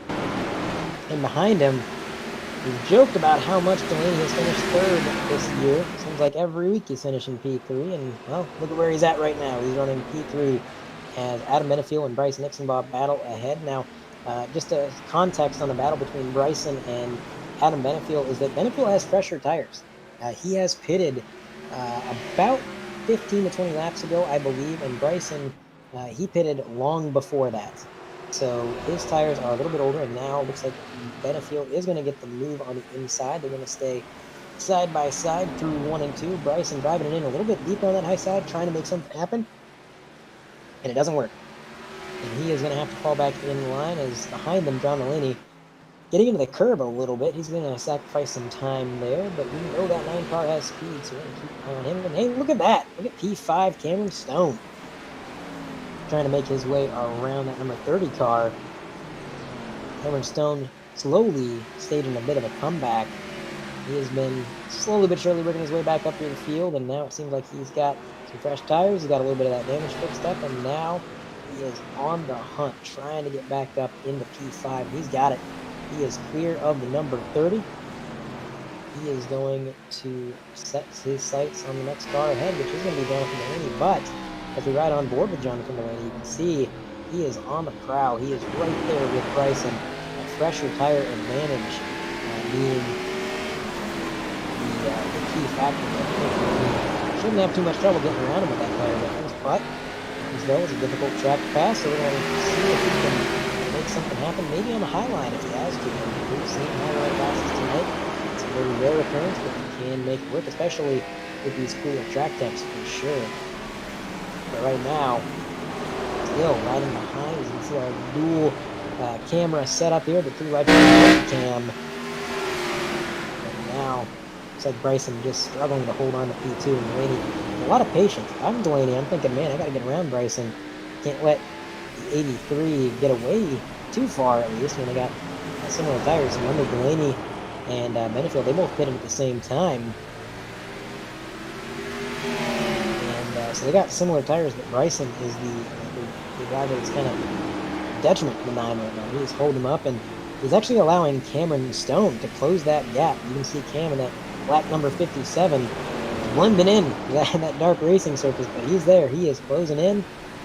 It's a 3-car battle for second place right now. Cameron has made himself a part of this show, and ahead of them, Adam Benefield setting sail. Into the distance he goes, but gonna have to wait and see if anybody can get around Bryson. If either of these drivers, Cameron Stone, John Delaney, if they can make this pass on Hicks and Bob, maybe they're gonna have the speed to catch up, and we just have to watch that develop. A little bit further back through the field, Ryan Samuelson running P6. I was talking about him a little bit before that caution came out, and it kind of interrupted me there, so I'll finish what I was saying. But Ryan Samuelson had a fantastic race at the Dirt Bristol event, and I don't think anybody expected him to show up and do as well as he did, but he won his heat. He finished pretty well. He was running top 5 most of the race, and I think that was an event that really gained him a lot of respect from the field. They saw that, hey, Samuelson, he's here to play. He's got a certain skill set, and he is definitely a contender. And not only did it gain him a little bit of respect, but I would imagine it was a huge confidence booster to Samuelson. And motorsports, and really any sport, is a head game. It's all about how confident you feel, and how comfortable you are. Because the more comfortable and confident you are, the less you're overthinking. And that is the last thing you want to do in a split-second sport like motorsports, is you don't want to overthink. So Ryan Samuelson running P6 tonight, that doesn't surprise me, man. When he ran that well at Dirt Bristol, I bet you that sent his confidence through the roof, and he's having a fantastic race tonight. A little bit further back, we're looking at Preston McRae. Talked about him a little bit earlier in the event here, and he's worked his way up into P12. He's been involved in a few incidents, but despite that, not too much damage. Not far off from the top 10. He is closing in on those guys, trying to maybe nab a top 10 position if he can, and the cars ahead of him are indeed damaged. So with that damage, maybe he's going to have the extra speed and the edge that he needs to maybe get around him. Of course, Preston McRae isn't unchallenged. He does have cars behind him. He's got Robert Miller, who I mentioned how his car just looks like it's a little bit ill-handling right now. Now, that's just me armchair driving. Maybe his car feels great. I don't know. But from my perspective, he is sliding so much in the center, and you can really see the car just bouncing around through the middle, and it's just not quite there. So he's kind of dropped back to P13, definitely struggling with the car, at least in my opinion. Behind Robert Miller, you got Dustin Hall, who He was involved in that incident with Bryce Hoffman earlier in the race, locked up the brakes, kind of slid up the track a little bit. Ever since then, he has not really recovered. He is, I believe, a lap down. Actually, he is 4 laps down. So definitely struggling with the damage on that machine. Maybe not liking the setup quite as much. As going back towards the front of the pack, both drivers, Cameron Stone and Jonathan Delaney, have gotten around Bryson Hixenbach. And what's more is Delaney is actually closing the gap to Adam Benefield. Benefield lapped with a 20.2 last time around. John Delaney lapped with a 20.1, so 1/10 faster last time. John might be a little slower this lap. He did have to deal with some lap traffic. But overall, I think that 9 car is showing some fantastic speed. So we're going to have to wait and see if he can catch up. And yellow flag has flown. Not entirely sure what the cause of that one is. I'm going to try to scroll through the field, see. Oh, RJ Root. Oh no, RJ. That is a tough break. RJ has been through a lot of incidents tonight, and he has really done a good job of powering through it and trying to maintain his position. Let's see what happened here. He's between Wayne Grassy and Mason Lowry there in the middle. It's on the curb. Oh, just comes up the track a little bit into the quarter panel of the number 7. And the number 7, in turn, getting tagged by the 56. And, man, another incredible recovery by that number 7 car to avoid that inside wall, just like he did earlier in the race. That is incredible. But as the replays continue, we're going to throw it to another short break, and we're going to bring it back and drop the green flag. Don't go anywhere.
And we are back at Martinsville for the restart here. We got Adam Benefield leading the way right in front of Jonathan Delaney, and these two drivers on the same tire strategy, so these cars should be fairly equal, but Adam Benefield backing the field up a little bit. He's able to use that strategy to his advantage, get a little bit of a gap to Delaney, but we saw on that last run at least, once we had had a few green flag laps under our belt, Jonathan Delaney had a little bit of a better long run car. On average, he was 1/10 faster per lap than the leader, Adam Benefield. So going to see if he maybe has that short run speed or if he's got to wait for that car to come in.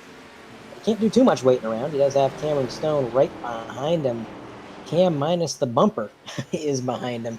I'm really surprised Cameron's been able to work his way all the way back up into P3, but it just goes to show how bad he wants to win this race when he can take a car that's as damaged as that one, that's as beat up, and he can wheel that thing right back up into the podium position and be on the hunt for the lead.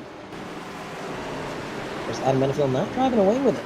We got Jonathan Delaney pretty much sticking with him, and on your screen right now, we got a bit of a cluster of cars here. That's Brandon Pierce in the center of your screen on the number 38. Brandon Pierce, the owner of EGR. Here's Maris Hickenbottom. We haven't talked too much about him, but he's had a bit of a rough go of it tonight. He's currently running, if I can find him, 14th. He's running 14th. So he's actually on the lead lap. He's the last car on the lead lap, which is pretty impressive. At one point, he was a lap or two down, I believe, so he's managed to overcome that and get back up on the lead lap. And he runs pretty comparable lap times. Not bad at all. So Maris trying to stage this late race comeback, doing a fantastic job of it. I'm sure he's more than pleased to be able to get some green flag racing here and be on the lead lap while he does it. But right now on your screen, that is going to be your leader, Adam Benefield, with Jonathan Delaney maybe overdriving the car a little bit. He's getting into the curb, trying to do everything he can to find a little bit of speed, and in doing so, Benefield is actually pulling away a little bit as we look at the rear bumper cam from Benefield. He has got that gap up to about 0.7 seconds. It was 0.3, so Benefield right now definitely the fastest car on the track. Cameron Stone dropping back from the bumper of the number 9. So a little bit of separation kind of starting to form up here in the top 3. And Jason Chambers in the number 30 car. He is currently running P4, not too far behind Cam. And Bryson Hicksonbaugh is running P5. He's right behind that number 30. And he is trying to hold on to that top 5 still on older tires. So trying to hang on best he can. Samuelson running P6 still. And Mason Lowry, he's kind of had an up and down night. I'm looking at him in P7. He's been up the grid, he's been down the grid. Didn't even know if he was going to race tonight. But right now, holding down a pretty solid top 10. Not bad indeed. Brandon Pierce, also another driver who's having a Mason Lowry, aggressively average out of Hopeful, Florida, age 24. He's having a pretty, I wouldn't say tonight is average. I'd say tonight's a pretty dang good race. Mason Lowry in that Loudmouth Motorsports machine. And right behind him, that's another driver having a good night. Brandon Pierce in that EGR car. He is just really loving this track, I think, tonight. He hasn't quite got the track position, hasn't quite been up front, but he has had the speed, and he has been really consistent all night long. Looks like he's going to make the move on Lowry here. That's going to put him up into P7. He's continuing in his hunt. And there he goes, up into P7.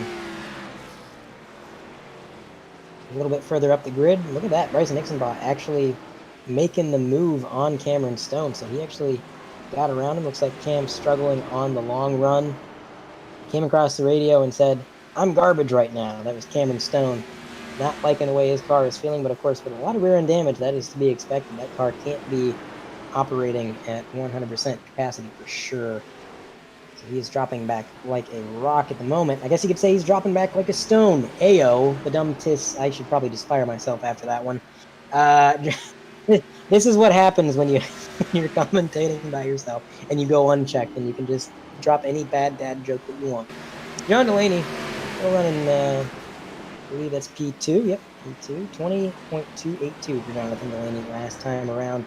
Adam Benefield, 20.249. So very similar lap times between those two. And again, they pitted on the exact same lap, so their tire strategy is pretty much identical.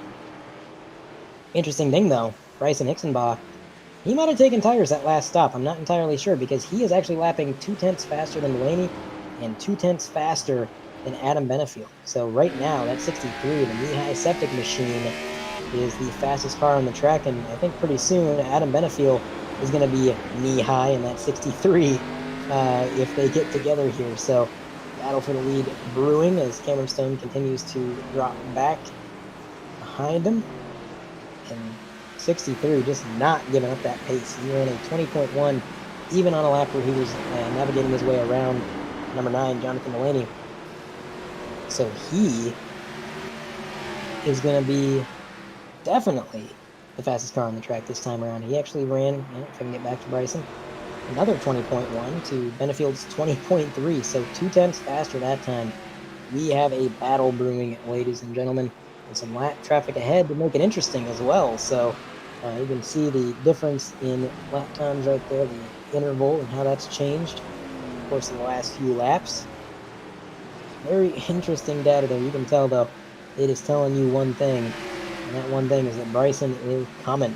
He is right in the bumper. He is so close. He's going to try to make something happen, but as he gets the run coming out of the corner, is he going to get to the quarter panel of Benefield? Yes, he does. Benefield is going to have to fall in line behind Bryson. No chance to defend against these fresher tires. I believe they're fresher tires that Bryson has. I can't see any reason, and I should note, Bryson Nixonbaugh, he's got that NASCAR 2005 fantasy driver paint scheme. Well, as he passed Adam Benefield, he put in the text chat, press square to intimidate. So definitely living up to the EA Sports kind of throwback car that he's driving. And I should note, the producer Carlos just said in my ear, it's L2 to intimidate. But I should point out that's only for the filthy casuals who don't use the triggers for throttle and the buttons for intimidate. So we're gonna have to disagree there. I could never play those games with buttons for throttle. It just never worked out too well. But I think what is working out pretty well, Bryson's fresh tires. He is pulling away massively. You can see the gap that is formed. It's now up to 0.9 seconds. And probably going to be about a second this time around as he crosses the line and working his way around some lap traffic. And it seems like, honestly, Benefield might have burned up his tires. As you can see, there is the difference right there in laps. That is incredible. Just incredible. And Delaney actually closing in as well, I believe, on Benefield. So Benefield right now looks to be the slowest out of the top three, but that's subject to change. We know Benefield always has those long run setups, so just gonna have to wait and see exactly what happens there. As Jonathan Delaney working his way around some lap traffic here, as is the rest of the leaders trying to do their best. And actually Benefield pulled away a little bit that time, so Benefield maybe starting to feel that car come to life, maybe getting that kind of sweet spot where his tires are a little bit more stable maybe, and maybe he likes that long run. We're just going to have to see. But to find something, he's going to have to find it quick because the gap to Bryson is only growing now up to 2 seconds. So it was 1 second just a couple laps ago. Last time around, it was up to 2 seconds. And I'm not entirely sure what their fuel run looks like at this track, but I would wager that everybody has to pit at least one more time. We are on lap 380 out of 500, so we've got 121 laps remaining. And for Adam Benefield and John Delaney, it has been a good 60-plus laps since they pitted. And there you can see pit stop strategy length. Hixenbaugh definitely on the fresher tires. You can see he is on 29 lap fresher tires than Benefield. Or, I'm sorry, that's positions up, but he is on a lot fresher tires. He's on actually 33 lap fresher tires, so it was actually more than that. That is absolutely a huge difference, and definitely explains how this gap has grown as much as it has. But you can see the averages for the pit stops have really kind of been all over the place for a lot of these drivers, and that is a result of the amount of yellows that we have had. Obviously, when you have these yellow flags, it gives drivers a lot of different opportunities to change their strategies, make some decisions on the fly, and that is exactly what a few of these drivers have done. And we've seen Delaney pit off sequence, we have seen Samuelson pit off sequence, we've seen Benefield pit off sequence, we've seen Bryson stay out longer than some of these guys and then pit later. It's been very, very interesting to see how everybody has chosen to run this race in terms of strategy. And right now, I think the strategy has changed. I don't think you want to run this race like you would have ran it back in stage one, because we are getting a lot longer green flag runs. We're not seeing those 5-6 lap shootouts that we were seeing within the first stage and a half. Things have kind of calmed down as a result of a slightly lower car count. And I should point out, Dakota Knoll, who was sitting on pit road for the longest time, has officially disconnected, so he is now officially behind the wall. And that is going to be the end of his night, unfortunately. A lot of drivers had their nights either ended or marred very early on into this event. Chad Edwards going a lap down right now. He's told the leader to go low. And on your screen right now, that's Brandon Pierce. He is still on his charge through the field. He's worked up to 6th since the last time we talked to him. And that is, or talked about him, I should say. And that is P5 right in front of him. So as we go to our multi-cam on the bottom left, that's Adam Benefield working his way around some lap traffic. And on the top right, that is Brandon Pierce trying to run down that top 5 position and snatch it away from Jason Chambers, who I don't think I've given enough credit tonight. He's run a really good race here at Martinsville. He definitely seems to like this short track, and he's done a great job holding on to his positions. But on your screen there's Delaney. He's there now. He finally closed that gap to Benefield, and maybe the lap traffic had something to do with it for sure. Benefield did get caught up a little bit, and that allowed Delaney to close in. But Delaney looking a little bit loose on corner exit is now on your screen. It's Mason Lowry. He was involved in a few incidents earlier on, but he has kind of powered through it all. He is currently running P8. So still running inside the top 10, right behind Ryan Samuelson for P7. And that interstate number 56, just trying to make laps, keep his nose clean. He told me going into this race that if he ran this race, all he wanted to do was be there at the end. He wanted to keep his nose clean. He wasn't trying to be the fastest car on the track. He ran some practice laps, he ran some qualifying, and he did not feel confident. He said, his car doesn't feel good, not too happy with it, but if I can be there at the end, then I'll be happy. And that's exactly what he is doing. But we do have a driver in the infield care center, so we're going to try and bring him up, have a word with him. It's Robert Miller, the driver of the number 10. Robert Miller, you got a copy? Yeah, I got you.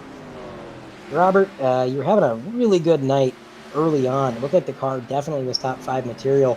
Then at one point I heard you come across the driver chat and you said, maybe I went the wrong way on the adjustments, and it seemed like the car was just really fighting loose after that. Walk me through your night. I'm doing just fine. The car drove great.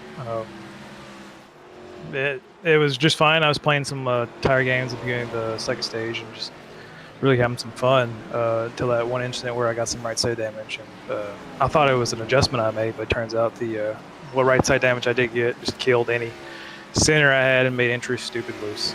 It was just not fun to drive after 10 laps.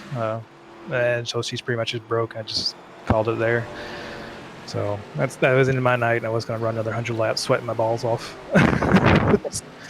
Yeah, that car looked like a chore to drive. We mentioned it up in the booth here that it looked like you were doing everything in your power to keep that thing straight.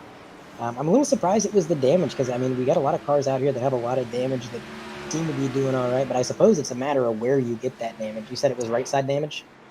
It's all right side from where it hit. I mean, it shows them from the right front's been up pretty good, but it was the entire right side, it felt like. And that's all aero is what it is. Even though it's Martinsville, you still need some aero. Yeah, just the car was a bit sensitive to it, and that's what it is. Oh well. Yeah, aero is important, even at a track like this, but with the speed that you had early on, I mean, I would imagine that has to boost your confidence at least a little bit going into the next few races here in the coming weeks, even though tonight didn't end the way you really wanted it. You did have a pretty good start, so how's your outlook going forward?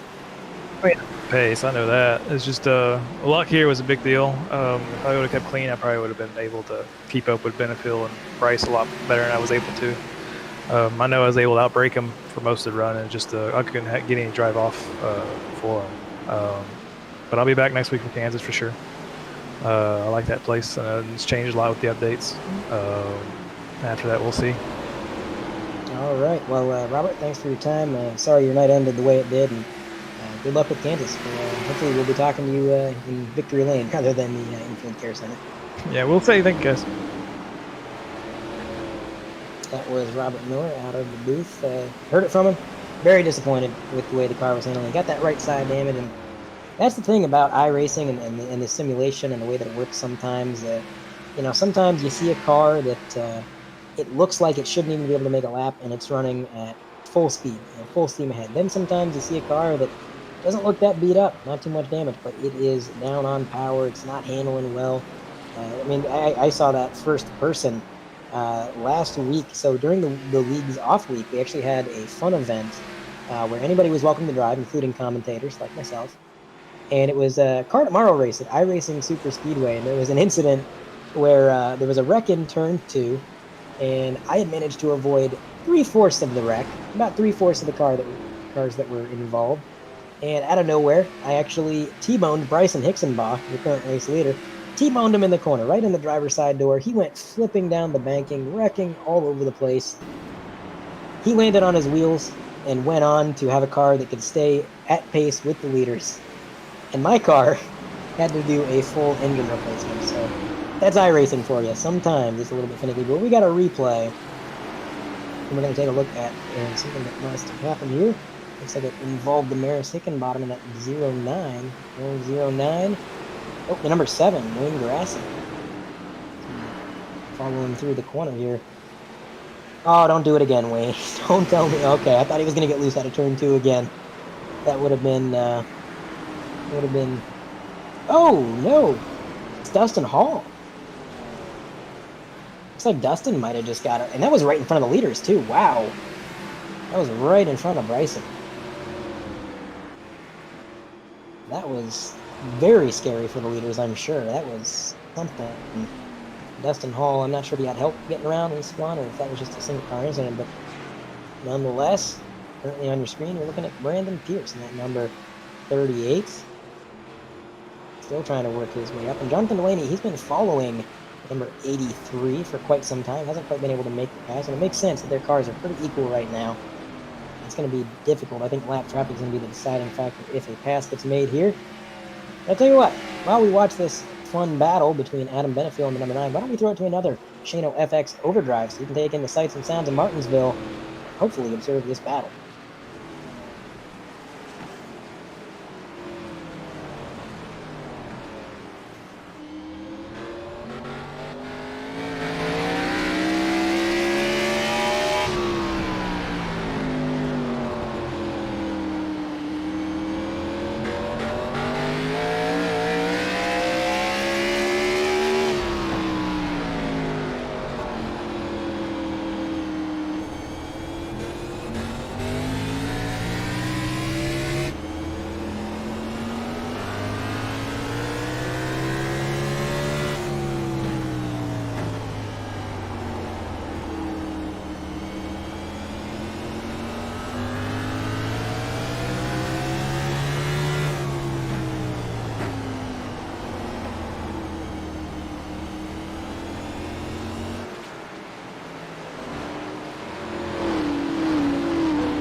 We are back from our Shano FX overdrive.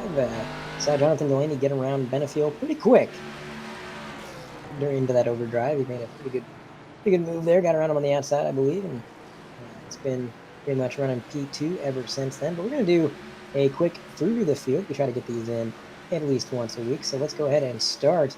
The race leader, Bryson Hickson-Bob. Bryson, 2 weeks ago, found himself, not 2 weeks ago, I'm sorry, but 3 weeks ago, found himself back in victory lane for the first time this season.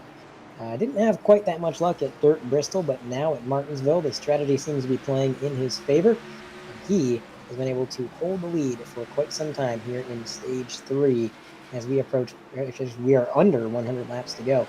Looking back into P2, Jonathan Delaney. Now, Jonathan Delaney has had probably the most interesting race out of anybody in this field, as he led the majority of the early portion of this race, pretty much all of Stage 1. He gave his track position away by pitting earlier than anybody else, raced all the way back up towards the front of the field, and just before he could reclaim the lead, got involved in an incident where he got quite a bit of damage on the front end in turn 2. He then raced his way back up from that damage and got involved in another incident where he then raced his way back up again, currently running second place, about 8.0 seconds back from Bryson Hickson-Bach. Back in P3, you've got Adam Benefield, who has 3 wins to his name this season. Older tires than Bryson, but the same age tires as Delaney, so he's been trying to keep pace with Delaney, and he's had a fast car all night long. He's another driver who's had to race his way through the field multiple times, and he has done it pretty much flawlessly every single time. So, and if he'll run in P3, look for him to maybe make up a couple more spots here at the end of the race. Back in P4, you got Brandon Pierce. Every time we talk about him, he seems to be a little bit further up the running order. He has had a fantastic night tonight, and though he hasn't really led any laps, he has been up front within the top 5 consistently, and he has shown that he can run lap times on par with the leader in that 38 car. So the DGR team definitely hit on something with that setup. He's feeling the car, he's liking it, having a solid run here at Martinsville. Back in P5, you got Jason Chambers in that number 30 car. I believe he is a newcomer to the league, and he is making it known that he's here for a reason. Running top 5 pretty solidly, actually closing in on Brandon Pierce, it would seem for P4. Definitely having a solid race. Actually, it seems like the pit sequence has begun, but looking back to P6, it's going to be Cam Stone. Cam was one of the favorites going into tonight. Unfortunately, got involved in an incident where he got hit in the rear bumper, slid up the track, backed it into the wall, got a lot of damage, and ever since then, the car has not been there. Despite the car not handling the way he'd probably like it to, he's holding on to P6 right now, trying to do everything he can to keep this top 10. Looking back to P7, it's going to be Mason Lowry, the first car a lap down. Mason, again, he told us before the race that he was feeling under the weather, might not run. He's probably pretty glad that he is running, because he is running really well there in 7th. And he's been pretty far up the grid. I think I've seen him as high as 3rd at one point, all the way down to 15th at another point, but overall he has just been solidly within the top 10 all night. Back to P8, you've got Wayne Grassi, the second car a lap down, and Wayne has had a tough night. Wayne Grassi has spent a fair amount of time in the infield grass as he has gotten loose coming out of the turns. He's made multiple great saves tonight, really showed the recovery ability that he has, and through it all, he's holding on to P8. So despite everything, can't really call it a bad night. He is running pretty good right now. Back in P9, RJ Root. RJ was all the way up into 3rd at one point, made a really interesting strategy call to stay out without taking, or to pit without taking tires, so he could restart in 2nd. And unfortunately, lost a lot of track position because of it. And after that, not too long after that, he got involved in an incident, which put a little bit further back through the field. He hasn't quite been able to recover, but can't complain about a top 10, and that is where he currently resides. And round out your top 10 to end the through the field, we got Chad Edwards in that number 4 waste management machine. Car's looking a little beat up, and that's for good reason. He's been involved in, well, just about everything tonight, usually as a bystander, and surprisingly able to keep that car on track and through all the damage, and then on to that 10th place position. That is your through the field, and right now, the real question and the real intrigue here is going to be, what does the leader do in terms of pitting?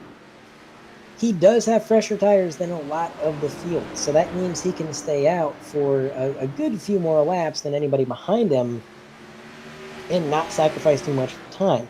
You saw he is on 33 laps fresher tires than Adam Benefield and Jonathan Delaney, who are currently running second and third.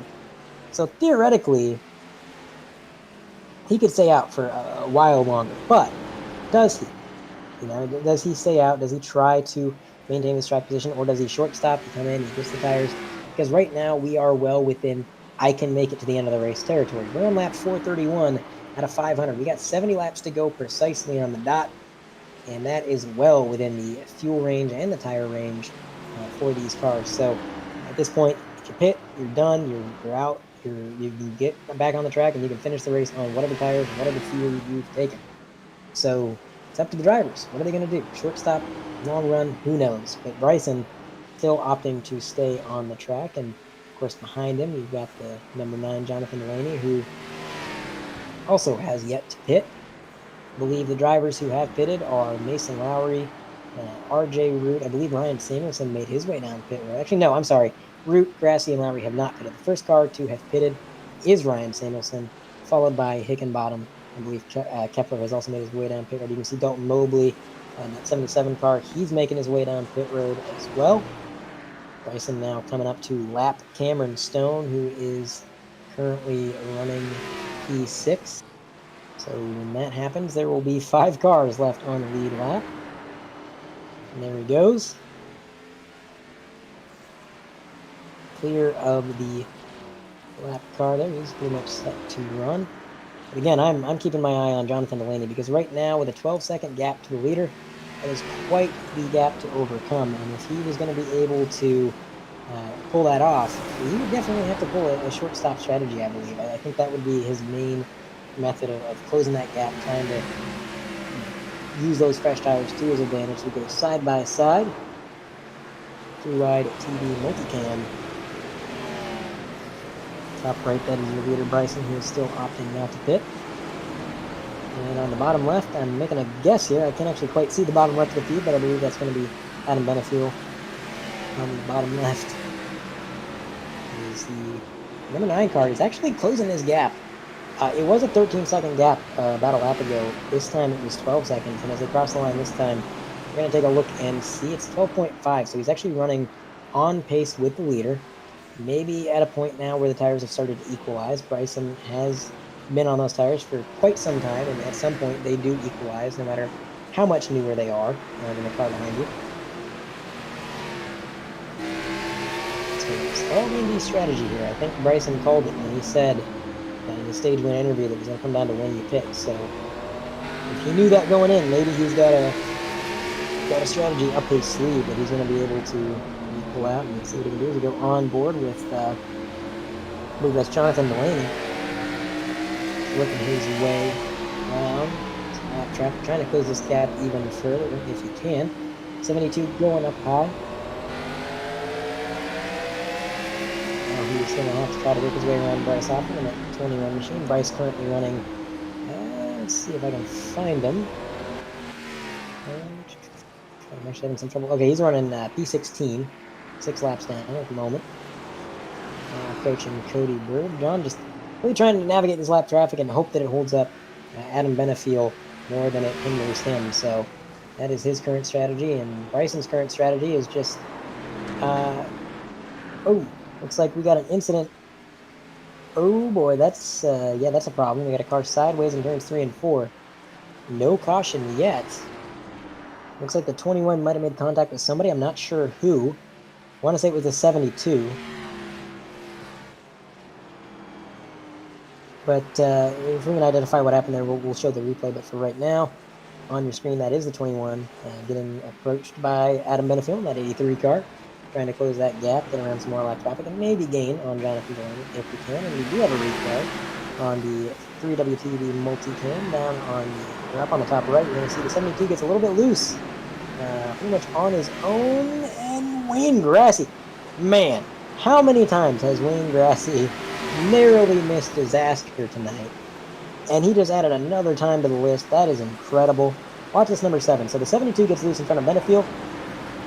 How does he do that? How do you make the car move like that and not wreck it? That is incredible. I have been thoroughly impressed by Wayne Grassy tonight. I gotta say, he has made some fantastic maneuvers trying to keep that thing pointed in the right direction and still on track. You can see there is John Delaney, and there's your leader, Bryce Nixonbaugh. The gap to second place actually starting to grow once again up to about 14 seconds. And we are closing in on just 50 to go in this race. We are approaching lap 446 out of 500. We are getting there, ladies and gentlemen. The laps are winding down. The aggression levels are going to go up, but can't say the aggression levels are going to matter much when the guy ahead of you is 14.3 seconds ahead. That's quite a gap, nearly unsurmountable, as now Brandon Pierce is within sights of the leader. He's going to be the fifth place. No. I can't even speak. That is fourth and fifth, actually. That is Jason Chambers and Brandon Pierce. The fourth and fifth now at risk of going a lap down. That would leave 3 cars on the lead lap. Adam Benefiel is 16 seconds back, which is nearly an entire lap to begin with. So Bryson, he said he liked the way the car felt. He said it was perfect. And if you're lapping this many cars, I would say, yeah, your car is doing pretty good. So he is continuing his just dominant display tonight as we go multicam, 1 on board and 1 third-person camera for your vehicle Bryson as he is navigating lap traffic that momentarily went too wide. That was kind of scary for a moment, but it all worked out in the end. But again, I just got to ask, when does this pit sequence really take off? We've seen Samuelson be the one to kind of initiate the pit sequence. We've seen some cars behind him make their way down pit road. But none of the leaders have opted to pit. John Delaney, Adam Benefiel, Brandon Pierce, Jason Chambers, you guys all have yet to pit. In the situation for Bryson, I'm not sure if he can make it to the end. Now, I think it would be a major stretch for him to make it to the end. I don't think he can. Not entirely sure what the fuel run is here. But I feel like he's trying to get as close to the end as possible. It seems like he is definitely dedicated to a long run strategy, as is John Delaney. And there it is, folks. We've hit the 50 to go mark. 50 laps to go as the leader continues to run down some more lap traffic, although he seems to be having trouble even really closing this gap anymore. So it has been 100 laps for Bryson. Actually, 101 now, and it's been 133 for Benefiel and Delaney. Benefiel and Delaney, I believe that is the longest run for a lot of these guys, which is pretty crazy. 134 laps on tires. Those things got to be feeling pretty ill handling at this stage, and I would assume they got to take fuel at some point. Again, I don't know the exact fuel run. Normally, I would ask Bryson before the race if he'd fill me in, but I did not have that opportunity, so kind of in the dark. But I would assume, man, 130 laps. That's a ways to go for Benefiel and Delaney, and Bryson, 100 laps on his run, man. Even that's quite a ways. So looks like Adam Benefiel came over the radio. He said, "Go ahead." I think he was talking to Dalton Mobley. It seems like he's actually got back around Jonathan Delaney at some point or another. He did pass John Delaney back. So Benefiel running P2. Both of these drivers 17 seconds back from the leader. The gap continuing to extend as this run progresses. And I've just got word that Bryson can make it to the end, and so can Pierce. So that is interesting, if Bryson can actually make it to the end. And I'm also getting word that John just started saving fuel, which is probably why he was overtaken by Adam Benefiel. So it may be a little too late for him to start saving fuel now, but he is turning the engine off through the corners. You can hear him clutching it through the turn. Letting a lot of cars go as we go to the 3WTV multicam. That's really interesting if Bryson can make it to the end, because that, honestly, barring anything happening, that kind of puts the race in his hands. If he doesn't have to pit, he can stay out, he can do whatever he needs to do. And if Benefiel were to pit and John Delaney were to pit, yes, they'd have fresher tires, they would be way faster every single lap, but they would have to close a gap of nearly 2.5 laps that they would lose just for going down pit road, and there is not enough time in this race remaining. We're on lap 458 out of 500, so right now, if I'm Bryson Hixenbaugh, I'm just sitting there and I'm thinking, I'm going to try to run my laps, I'm going to try to hit my marks, keep it clean, and that is what we're going to try to do. If he can manage that, I think this is his event to lose, but we're going to have to wait and see how everything plays out. We could see a late race caution. I'm no Larry McReynolds, I don't have the trends of the race, but I do know Martinsville is kind of a stickler for late race cautions, as that is Jonathan Delaney going a lap down, saving fuel indeed. Bryson's going to pull away. That's going to leave 4 cars on the lead lap. Jason Chambers in P4 is the last car to be on the lead lap, 20.5 seconds back. And I'm not sure exactly what the situation is with Brandon Pierce and Jason Chambers. They have remained right ahead of the leader for upwards of, I'd say, 20 laps or so. And I got to wonder if maybe Bryson was just trying to conserve by staying behind him. We're going to take a look at a replay. This is happening right in front of leader Bryson Hixenbaugh. Close call to 56. Almost getting into the wall a little bit there. Bryson having to make a bit of an evasive maneuver. Yeah, I got to wonder if Bryson isn't just staying behind Brandon Pierce and Jason Chambers in an effort to, save some fuel, maybe use what little slipstream there is at a track like this, and just kind of run their pace rather than burning off his tires and burning off his fuel, going full bore the whole time. That could definitely be a possibility, but if he is truly good to the end, that is really, really crazy to see. Jonathan Delaney still saving fuel, and got to wonder what is running through Adam Benefield's mind, because for him to win this race, he would need really nothing short of a miracle. He's nearly an entire lap down in second place, and the leader is not going to have to pit again. So he would have to stay on the lead lap, and he would have to hope that a caution came out, which would put everybody on equal terms. And at that point, I believe everybody would come down pit road. And from there, it would be a shootout to the end, and it would be decided by who has the best short-run speed. Now, that is also kind of a detriment to Adam if that were to happen, because we know Benefield doesn't necessarily have the best short-run speed of the field. Week in and week out, he brings long-run cars, and that's exactly what he's done this week. Whereas Bryson and even Brandon Pierce seem to have a lot of short-run speed. So that would be maybe not in his favor. It wouldn't be impossible. He definitely could win the race under those circumstances. He could get out front, play some defense.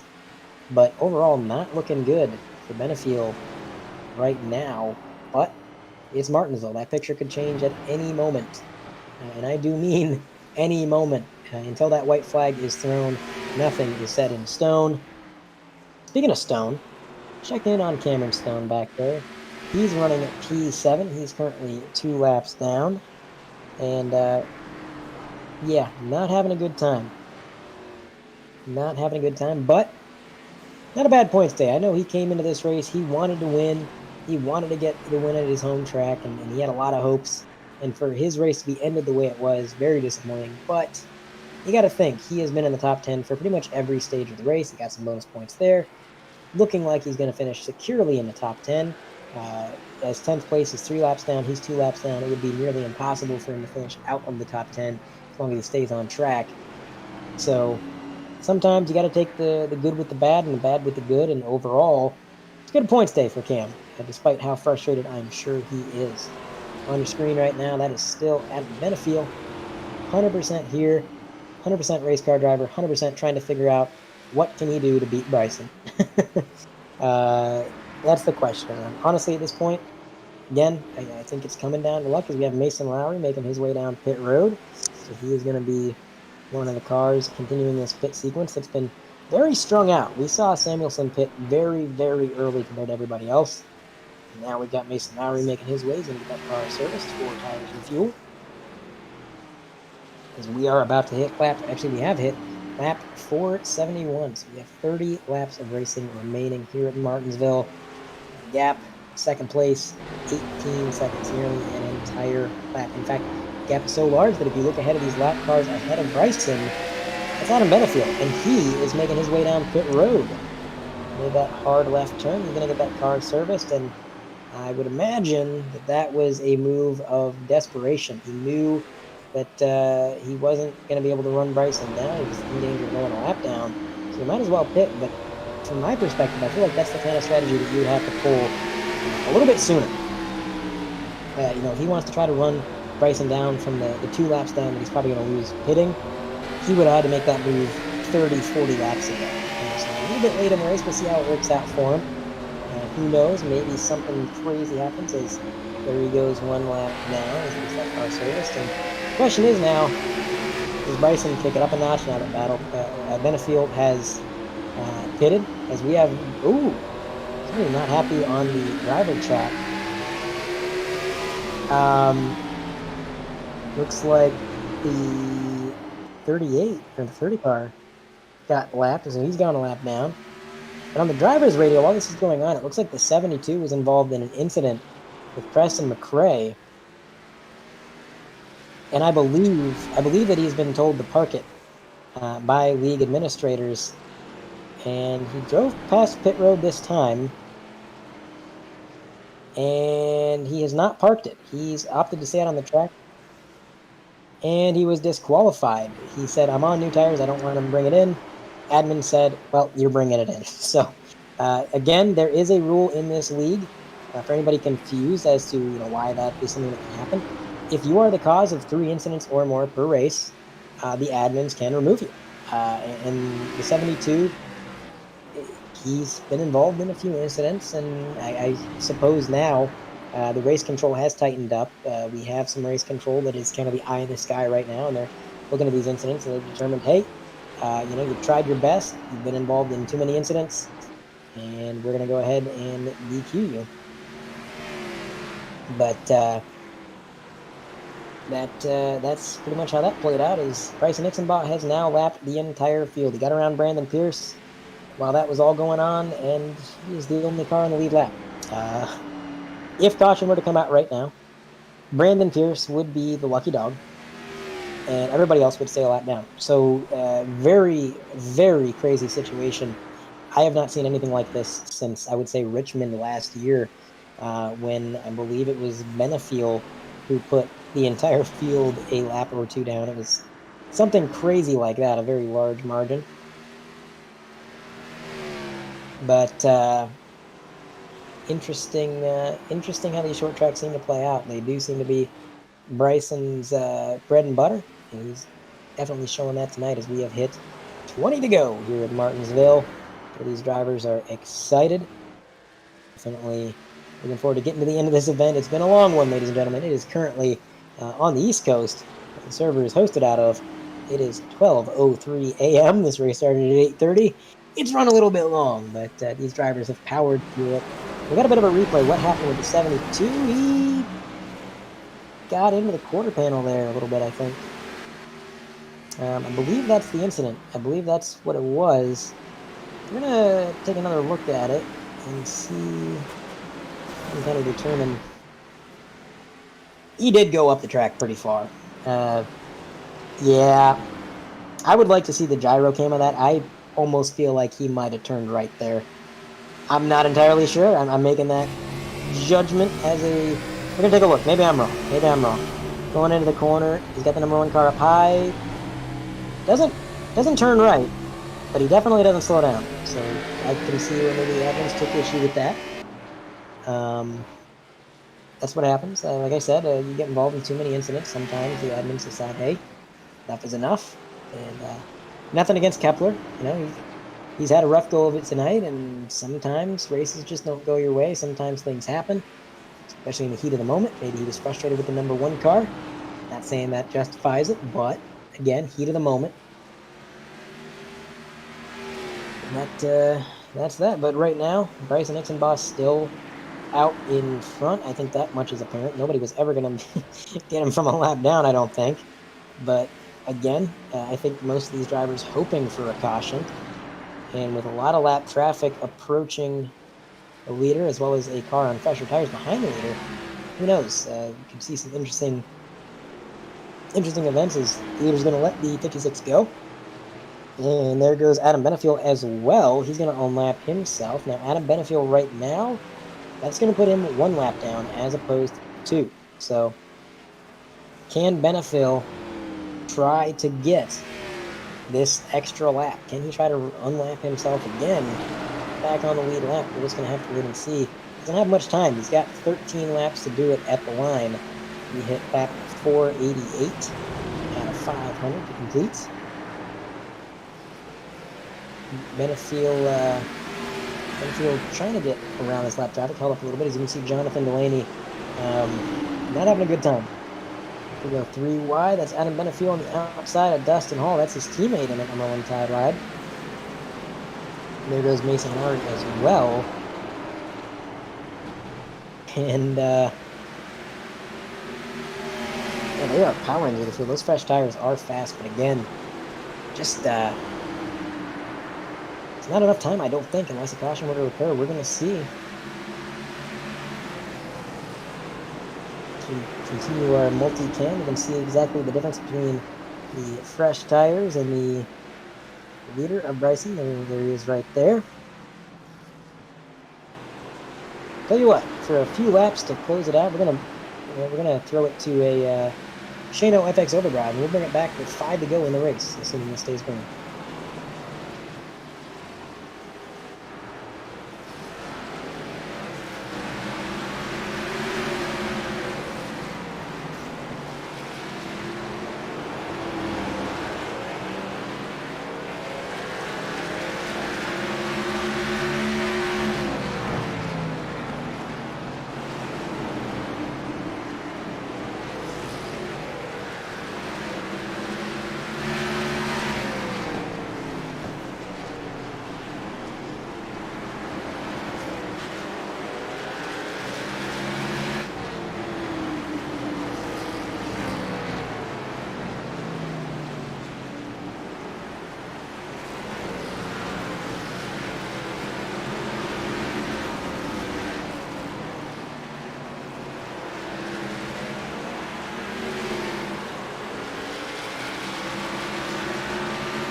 And we are back. It is 5 to go in this race. In terms of the general running order, nothing has changed. Bryson Nixon still a lap on the field. Nobody even close. Brandon Pierce, he is in 2nd place, 1 lap down. Adam Benefiel behind him, who of course unlapped himself to be 1 lap down as opposed to 2. So he is on pressure tires trying to make something happen, but with only 4 to go, coming to 3 this time, time is not on his side. Barring a caution. Now, we almost had that caution, that close call between the number 72, Gene Kepler, and also I believe it was the Preston McRae, I believe, was also involved in that. But did not get the yellow, stayed green, so that is to the leader's advantage. And now, going to be coming out of turn 4 with the leader. He's going to be taking at 489, so he's got 2 more laps to go. All he's got to do is bring it home. Hope there's no yellow flag. Not too much lap traffic ahead of him. It's pretty much all in the field. The top right of your screen, that is 2nd place Brandon Pierce, with definitely one of the best runs he's had all year. And there it is. There's the white flag for Bryson Nixon. The race is official. Get a caution now. The race ends. Bryson is going to be able to come out of turns 3 and 4, and for the 2nd time this season, and this time in dominating fashion, he's going to grab a win for the 100% Cup Series at Martinsville. And that is going to be that. Everybody else staying around. Grabbing the finishing positions look like Brandon Pierce P2, Adam Benefield P3, RJ Root P4, Jason Chambers P5, Ryan Sanderson P6, Mason Lowry 7th, John Delaney 8th, Cameron Stone 9th, and to round out your top 10, look at that, Damaris Hickenbottom. A fantastic comeback, finishing up in the top 10. Great drive by Damaris. And now, we're going to let the leader burn it to the ground. We're going to throw it to a short break while we get everything set up for our post-race interviews. We're going to try to get these guys in the waiting room. We're going to have a word with our top 3.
All right, we are back for our post-race coverage here at Martinsville. We're going to have a word with our third-place finisher, Adam Benefield.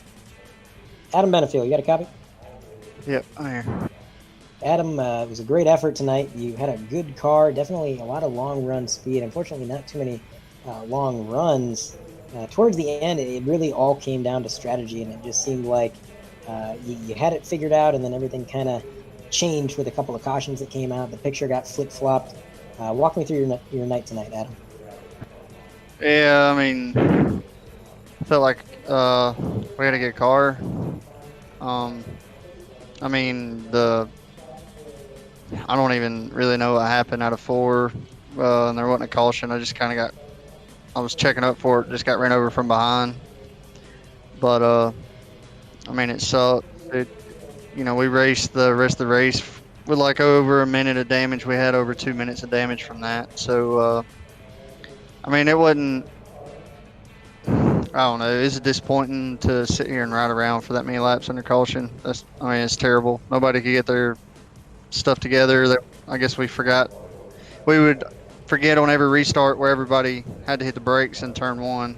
So people would just drive through them. So frustrating race, long race. I hate it. I feel like obviously Bryson was fast, and I hate it for Delaney, and I hate it for Cam, because I feel like it would have been a hell of a race between the 4 of us. Yeah, I think all of us was pretty equal right there. Definitely understandable frustration. A lot of chaos that race. A lot of shakeups that maybe a lot of us weren't expecting. But through it all, you powered through to a podium. You got that top 3, and it's another good points day. So. Sorry your race ended under the circumstances that maybe you weren't hoping for, but again, you got to take the good with the bad. And you did get a pretty good points day. Before we let you go, Adam, is there anybody you'd like to shout out or thank? Yeah, everybody at Team Conti for the support. Guys at WR1, Lasker Farms, Roll Speed Dynamics, KR Designs. You guys for sitting here watching that freaking terrible race for how long you been on air now? Almost 4 hours? Yeah, roughly. Yeah, that's ridiculous. But and the admins for doing all that they do, and they really had to put up with a bunch of crap tonight, but they did what they could to try to make it better. All right. Well, Adam, congratulations on your top 3, and hopefully we're talking to you next week. See you, man. All right, that was Adam Benefield out of the booth. Going to bring in our second place finisher, Brandon Pierce. Let's see what he has to say after a phenomenal run. Brandon Pierce, you got a copy? I got you loud and clear. All right, we had a fantastic run tonight, getting up there in the top 5 early on, holding that top 5, and then at the end, making a bit of a comeback all the way up into P2. And you'll like this, Brandon, I didn't mess up which team you're on this week, so there's that. But tell me about your car. How did it feel tonight? So coming into the race, I was pretty confident. Knew we had a good car. I made a mistake early on there, locking up on the second or third restart, and that put me back in that pack of attrition. So it was really just about keep turning laps and try to keep it on the lead lap. Tried to keep it clean. That obviously didn't work. But strategy is what got us to second there at the end. You know, with that last caution, knew we could make it to the end. Surprised more people didn't pit, but it worked out for us. Absolutely. It was a fantastic strategy, and it brought you all the way up to a second place finish. How does this affect your outlook going forward? I mean, you got to have a bit of a huge confidence booster here after, you know, not only having a good strategy, but a good car to go with it. Yeah, I think it really brings a bright spot into, you know, the short tracks coming up. I've personally been looking forward to the road courses. We're coming into that stretch. So I think things are looking up for me and be able to move up a little bit in the standings, maybe give myself some breathing room to the playoffs. All right, glad to hear the optimism. Well, before we let you go, Brandon, anybody you'd like to shout out or thank? I mean, I got to thank everybody at DGR, you know, working together, getting the sets and getting these cars ready and raring to go. Thank my parents. I know they're watching. I've already got a few text messages, so thanks for that. Way to support everybody.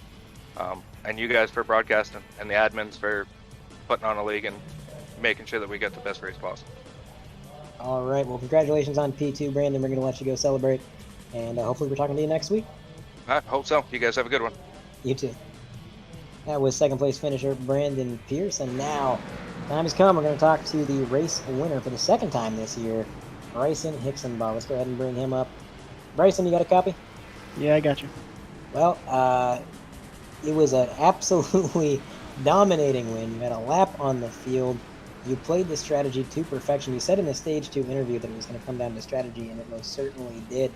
But even if it didn't, your car was definitely one of the strongest on track. It seemed like you really had this place figured out. Walk me through your night. Yeah, I was just started at the back, planning to stay there for a while and really just avoid all the wrecks. And I ended up moving through the field just as the cautions came out. Really wanted to be farther back there, but it was just too much danger in going a lap down and having to really fight hard with the leaders behind me, and that would have ended badly. So just kept rolling forward, made it up to I think top 10 around lap 50, and then ended up getting, I think I got to the lead just after lap 150, right around then, just rolling with it. I didn't take tires during the Stage 1, which I have no idea how that worked out at all, but it was poor strategy that ended up working in my favor there. And then after that, it was just avoid all the wrecks, roll easy, and try and time the strategy right with when to pit for tires. Absolutely. Well, with 2 wins in the last 3 races, how do you feel about the tracks coming up on the schedule? What's your outlook going forward? I am a big fan of Richmond next week. I am really looking forward to that. Not the biggest fan of Talladega, but we'll just get through that one. See, I think we got Kansas, and then Kansas and Darlington, I think, are also coming up. I really love Darlington, and Kansas is pretty good. So I think we got some chance for maybe 2 more wins out of the next 4 or 5. All right, optimism is always good. Well, Bryson, congratulations on the win. Before we let you go, is anybody you'd like to shout out or thank? I'd like to thank teammates at Nexus for working on the setup this week. James Winslow made the baseline, and it was very fast, made very little changes to it. Excellent setup, like always, from them. Shout out to my teammate Cody Bird for limping it home to finish 14th, I believe, this week. He almost got back to 13th, but he made it out there after some damage early. Absolutely. Well, Bryson, congratulations on the win, and we're going to let you go celebrate. Hopefully we're talking to you next week, man. Thanks, guys. That was your race winner, Bryson Hicksonbaugh. Before we end our post-race coverage, let's go ahead and quickly run through the final finishing order, if we can pull that graphic up. And I'm going to get that pulled up for you right shortly. We're going to figure out exactly where your favorite driver may have finished tonight. And that will pretty much do it from there. Let's get that done. So there it is. Finishing order. Winner Bryson Nixon-Bob, Brandon Pierce, Adam Benefiel, Raymond Root, Jason Chambers, Ryan Samuelson, Mason Lowry, Jonathan Delaney, Cameron Stone, Maris Hickenbottom, rounding out your top 10. Behind him, you got Preston McRae, Dustin Hall, Bryce Hoffman, Cody Bird, Dalton Mobley, Devin Medeiros. After Medeiros, you got Chad Edwards, Wayne Grassy, Robert Miller, Tyler Pincino, Jacob Adams, Jason Taylor, Kevin Steele, Jacob Krause, Sean O'Brien Jr., Jameson Pearson, Patrick Much, and rounding them out, we're not going to forget him, Kevin Blackwell is going to bring it home at P28. Actually, I think there's more behind him. You got Michael Skinner, Carl Felber, Daniel Fields, Dakota Knoll, and actually rounding it out this time, Gene Kepler is going to finish at 33rd after a disqualification. That is going to do it. Thanks for everybody who tuned in and stuck with this broadcast through the race. We know it ran a little bit late on the East Coast, and might have been a little difficult to stay awake this late, but it was definitely a fun race to watch. Definitely a lot of action all over the track at all times. And again, we appreciate you sticking with us, and we hope to see you next week on 3 Wide TV. For Carlos Acosta, I'm Andre Grambush. Good night.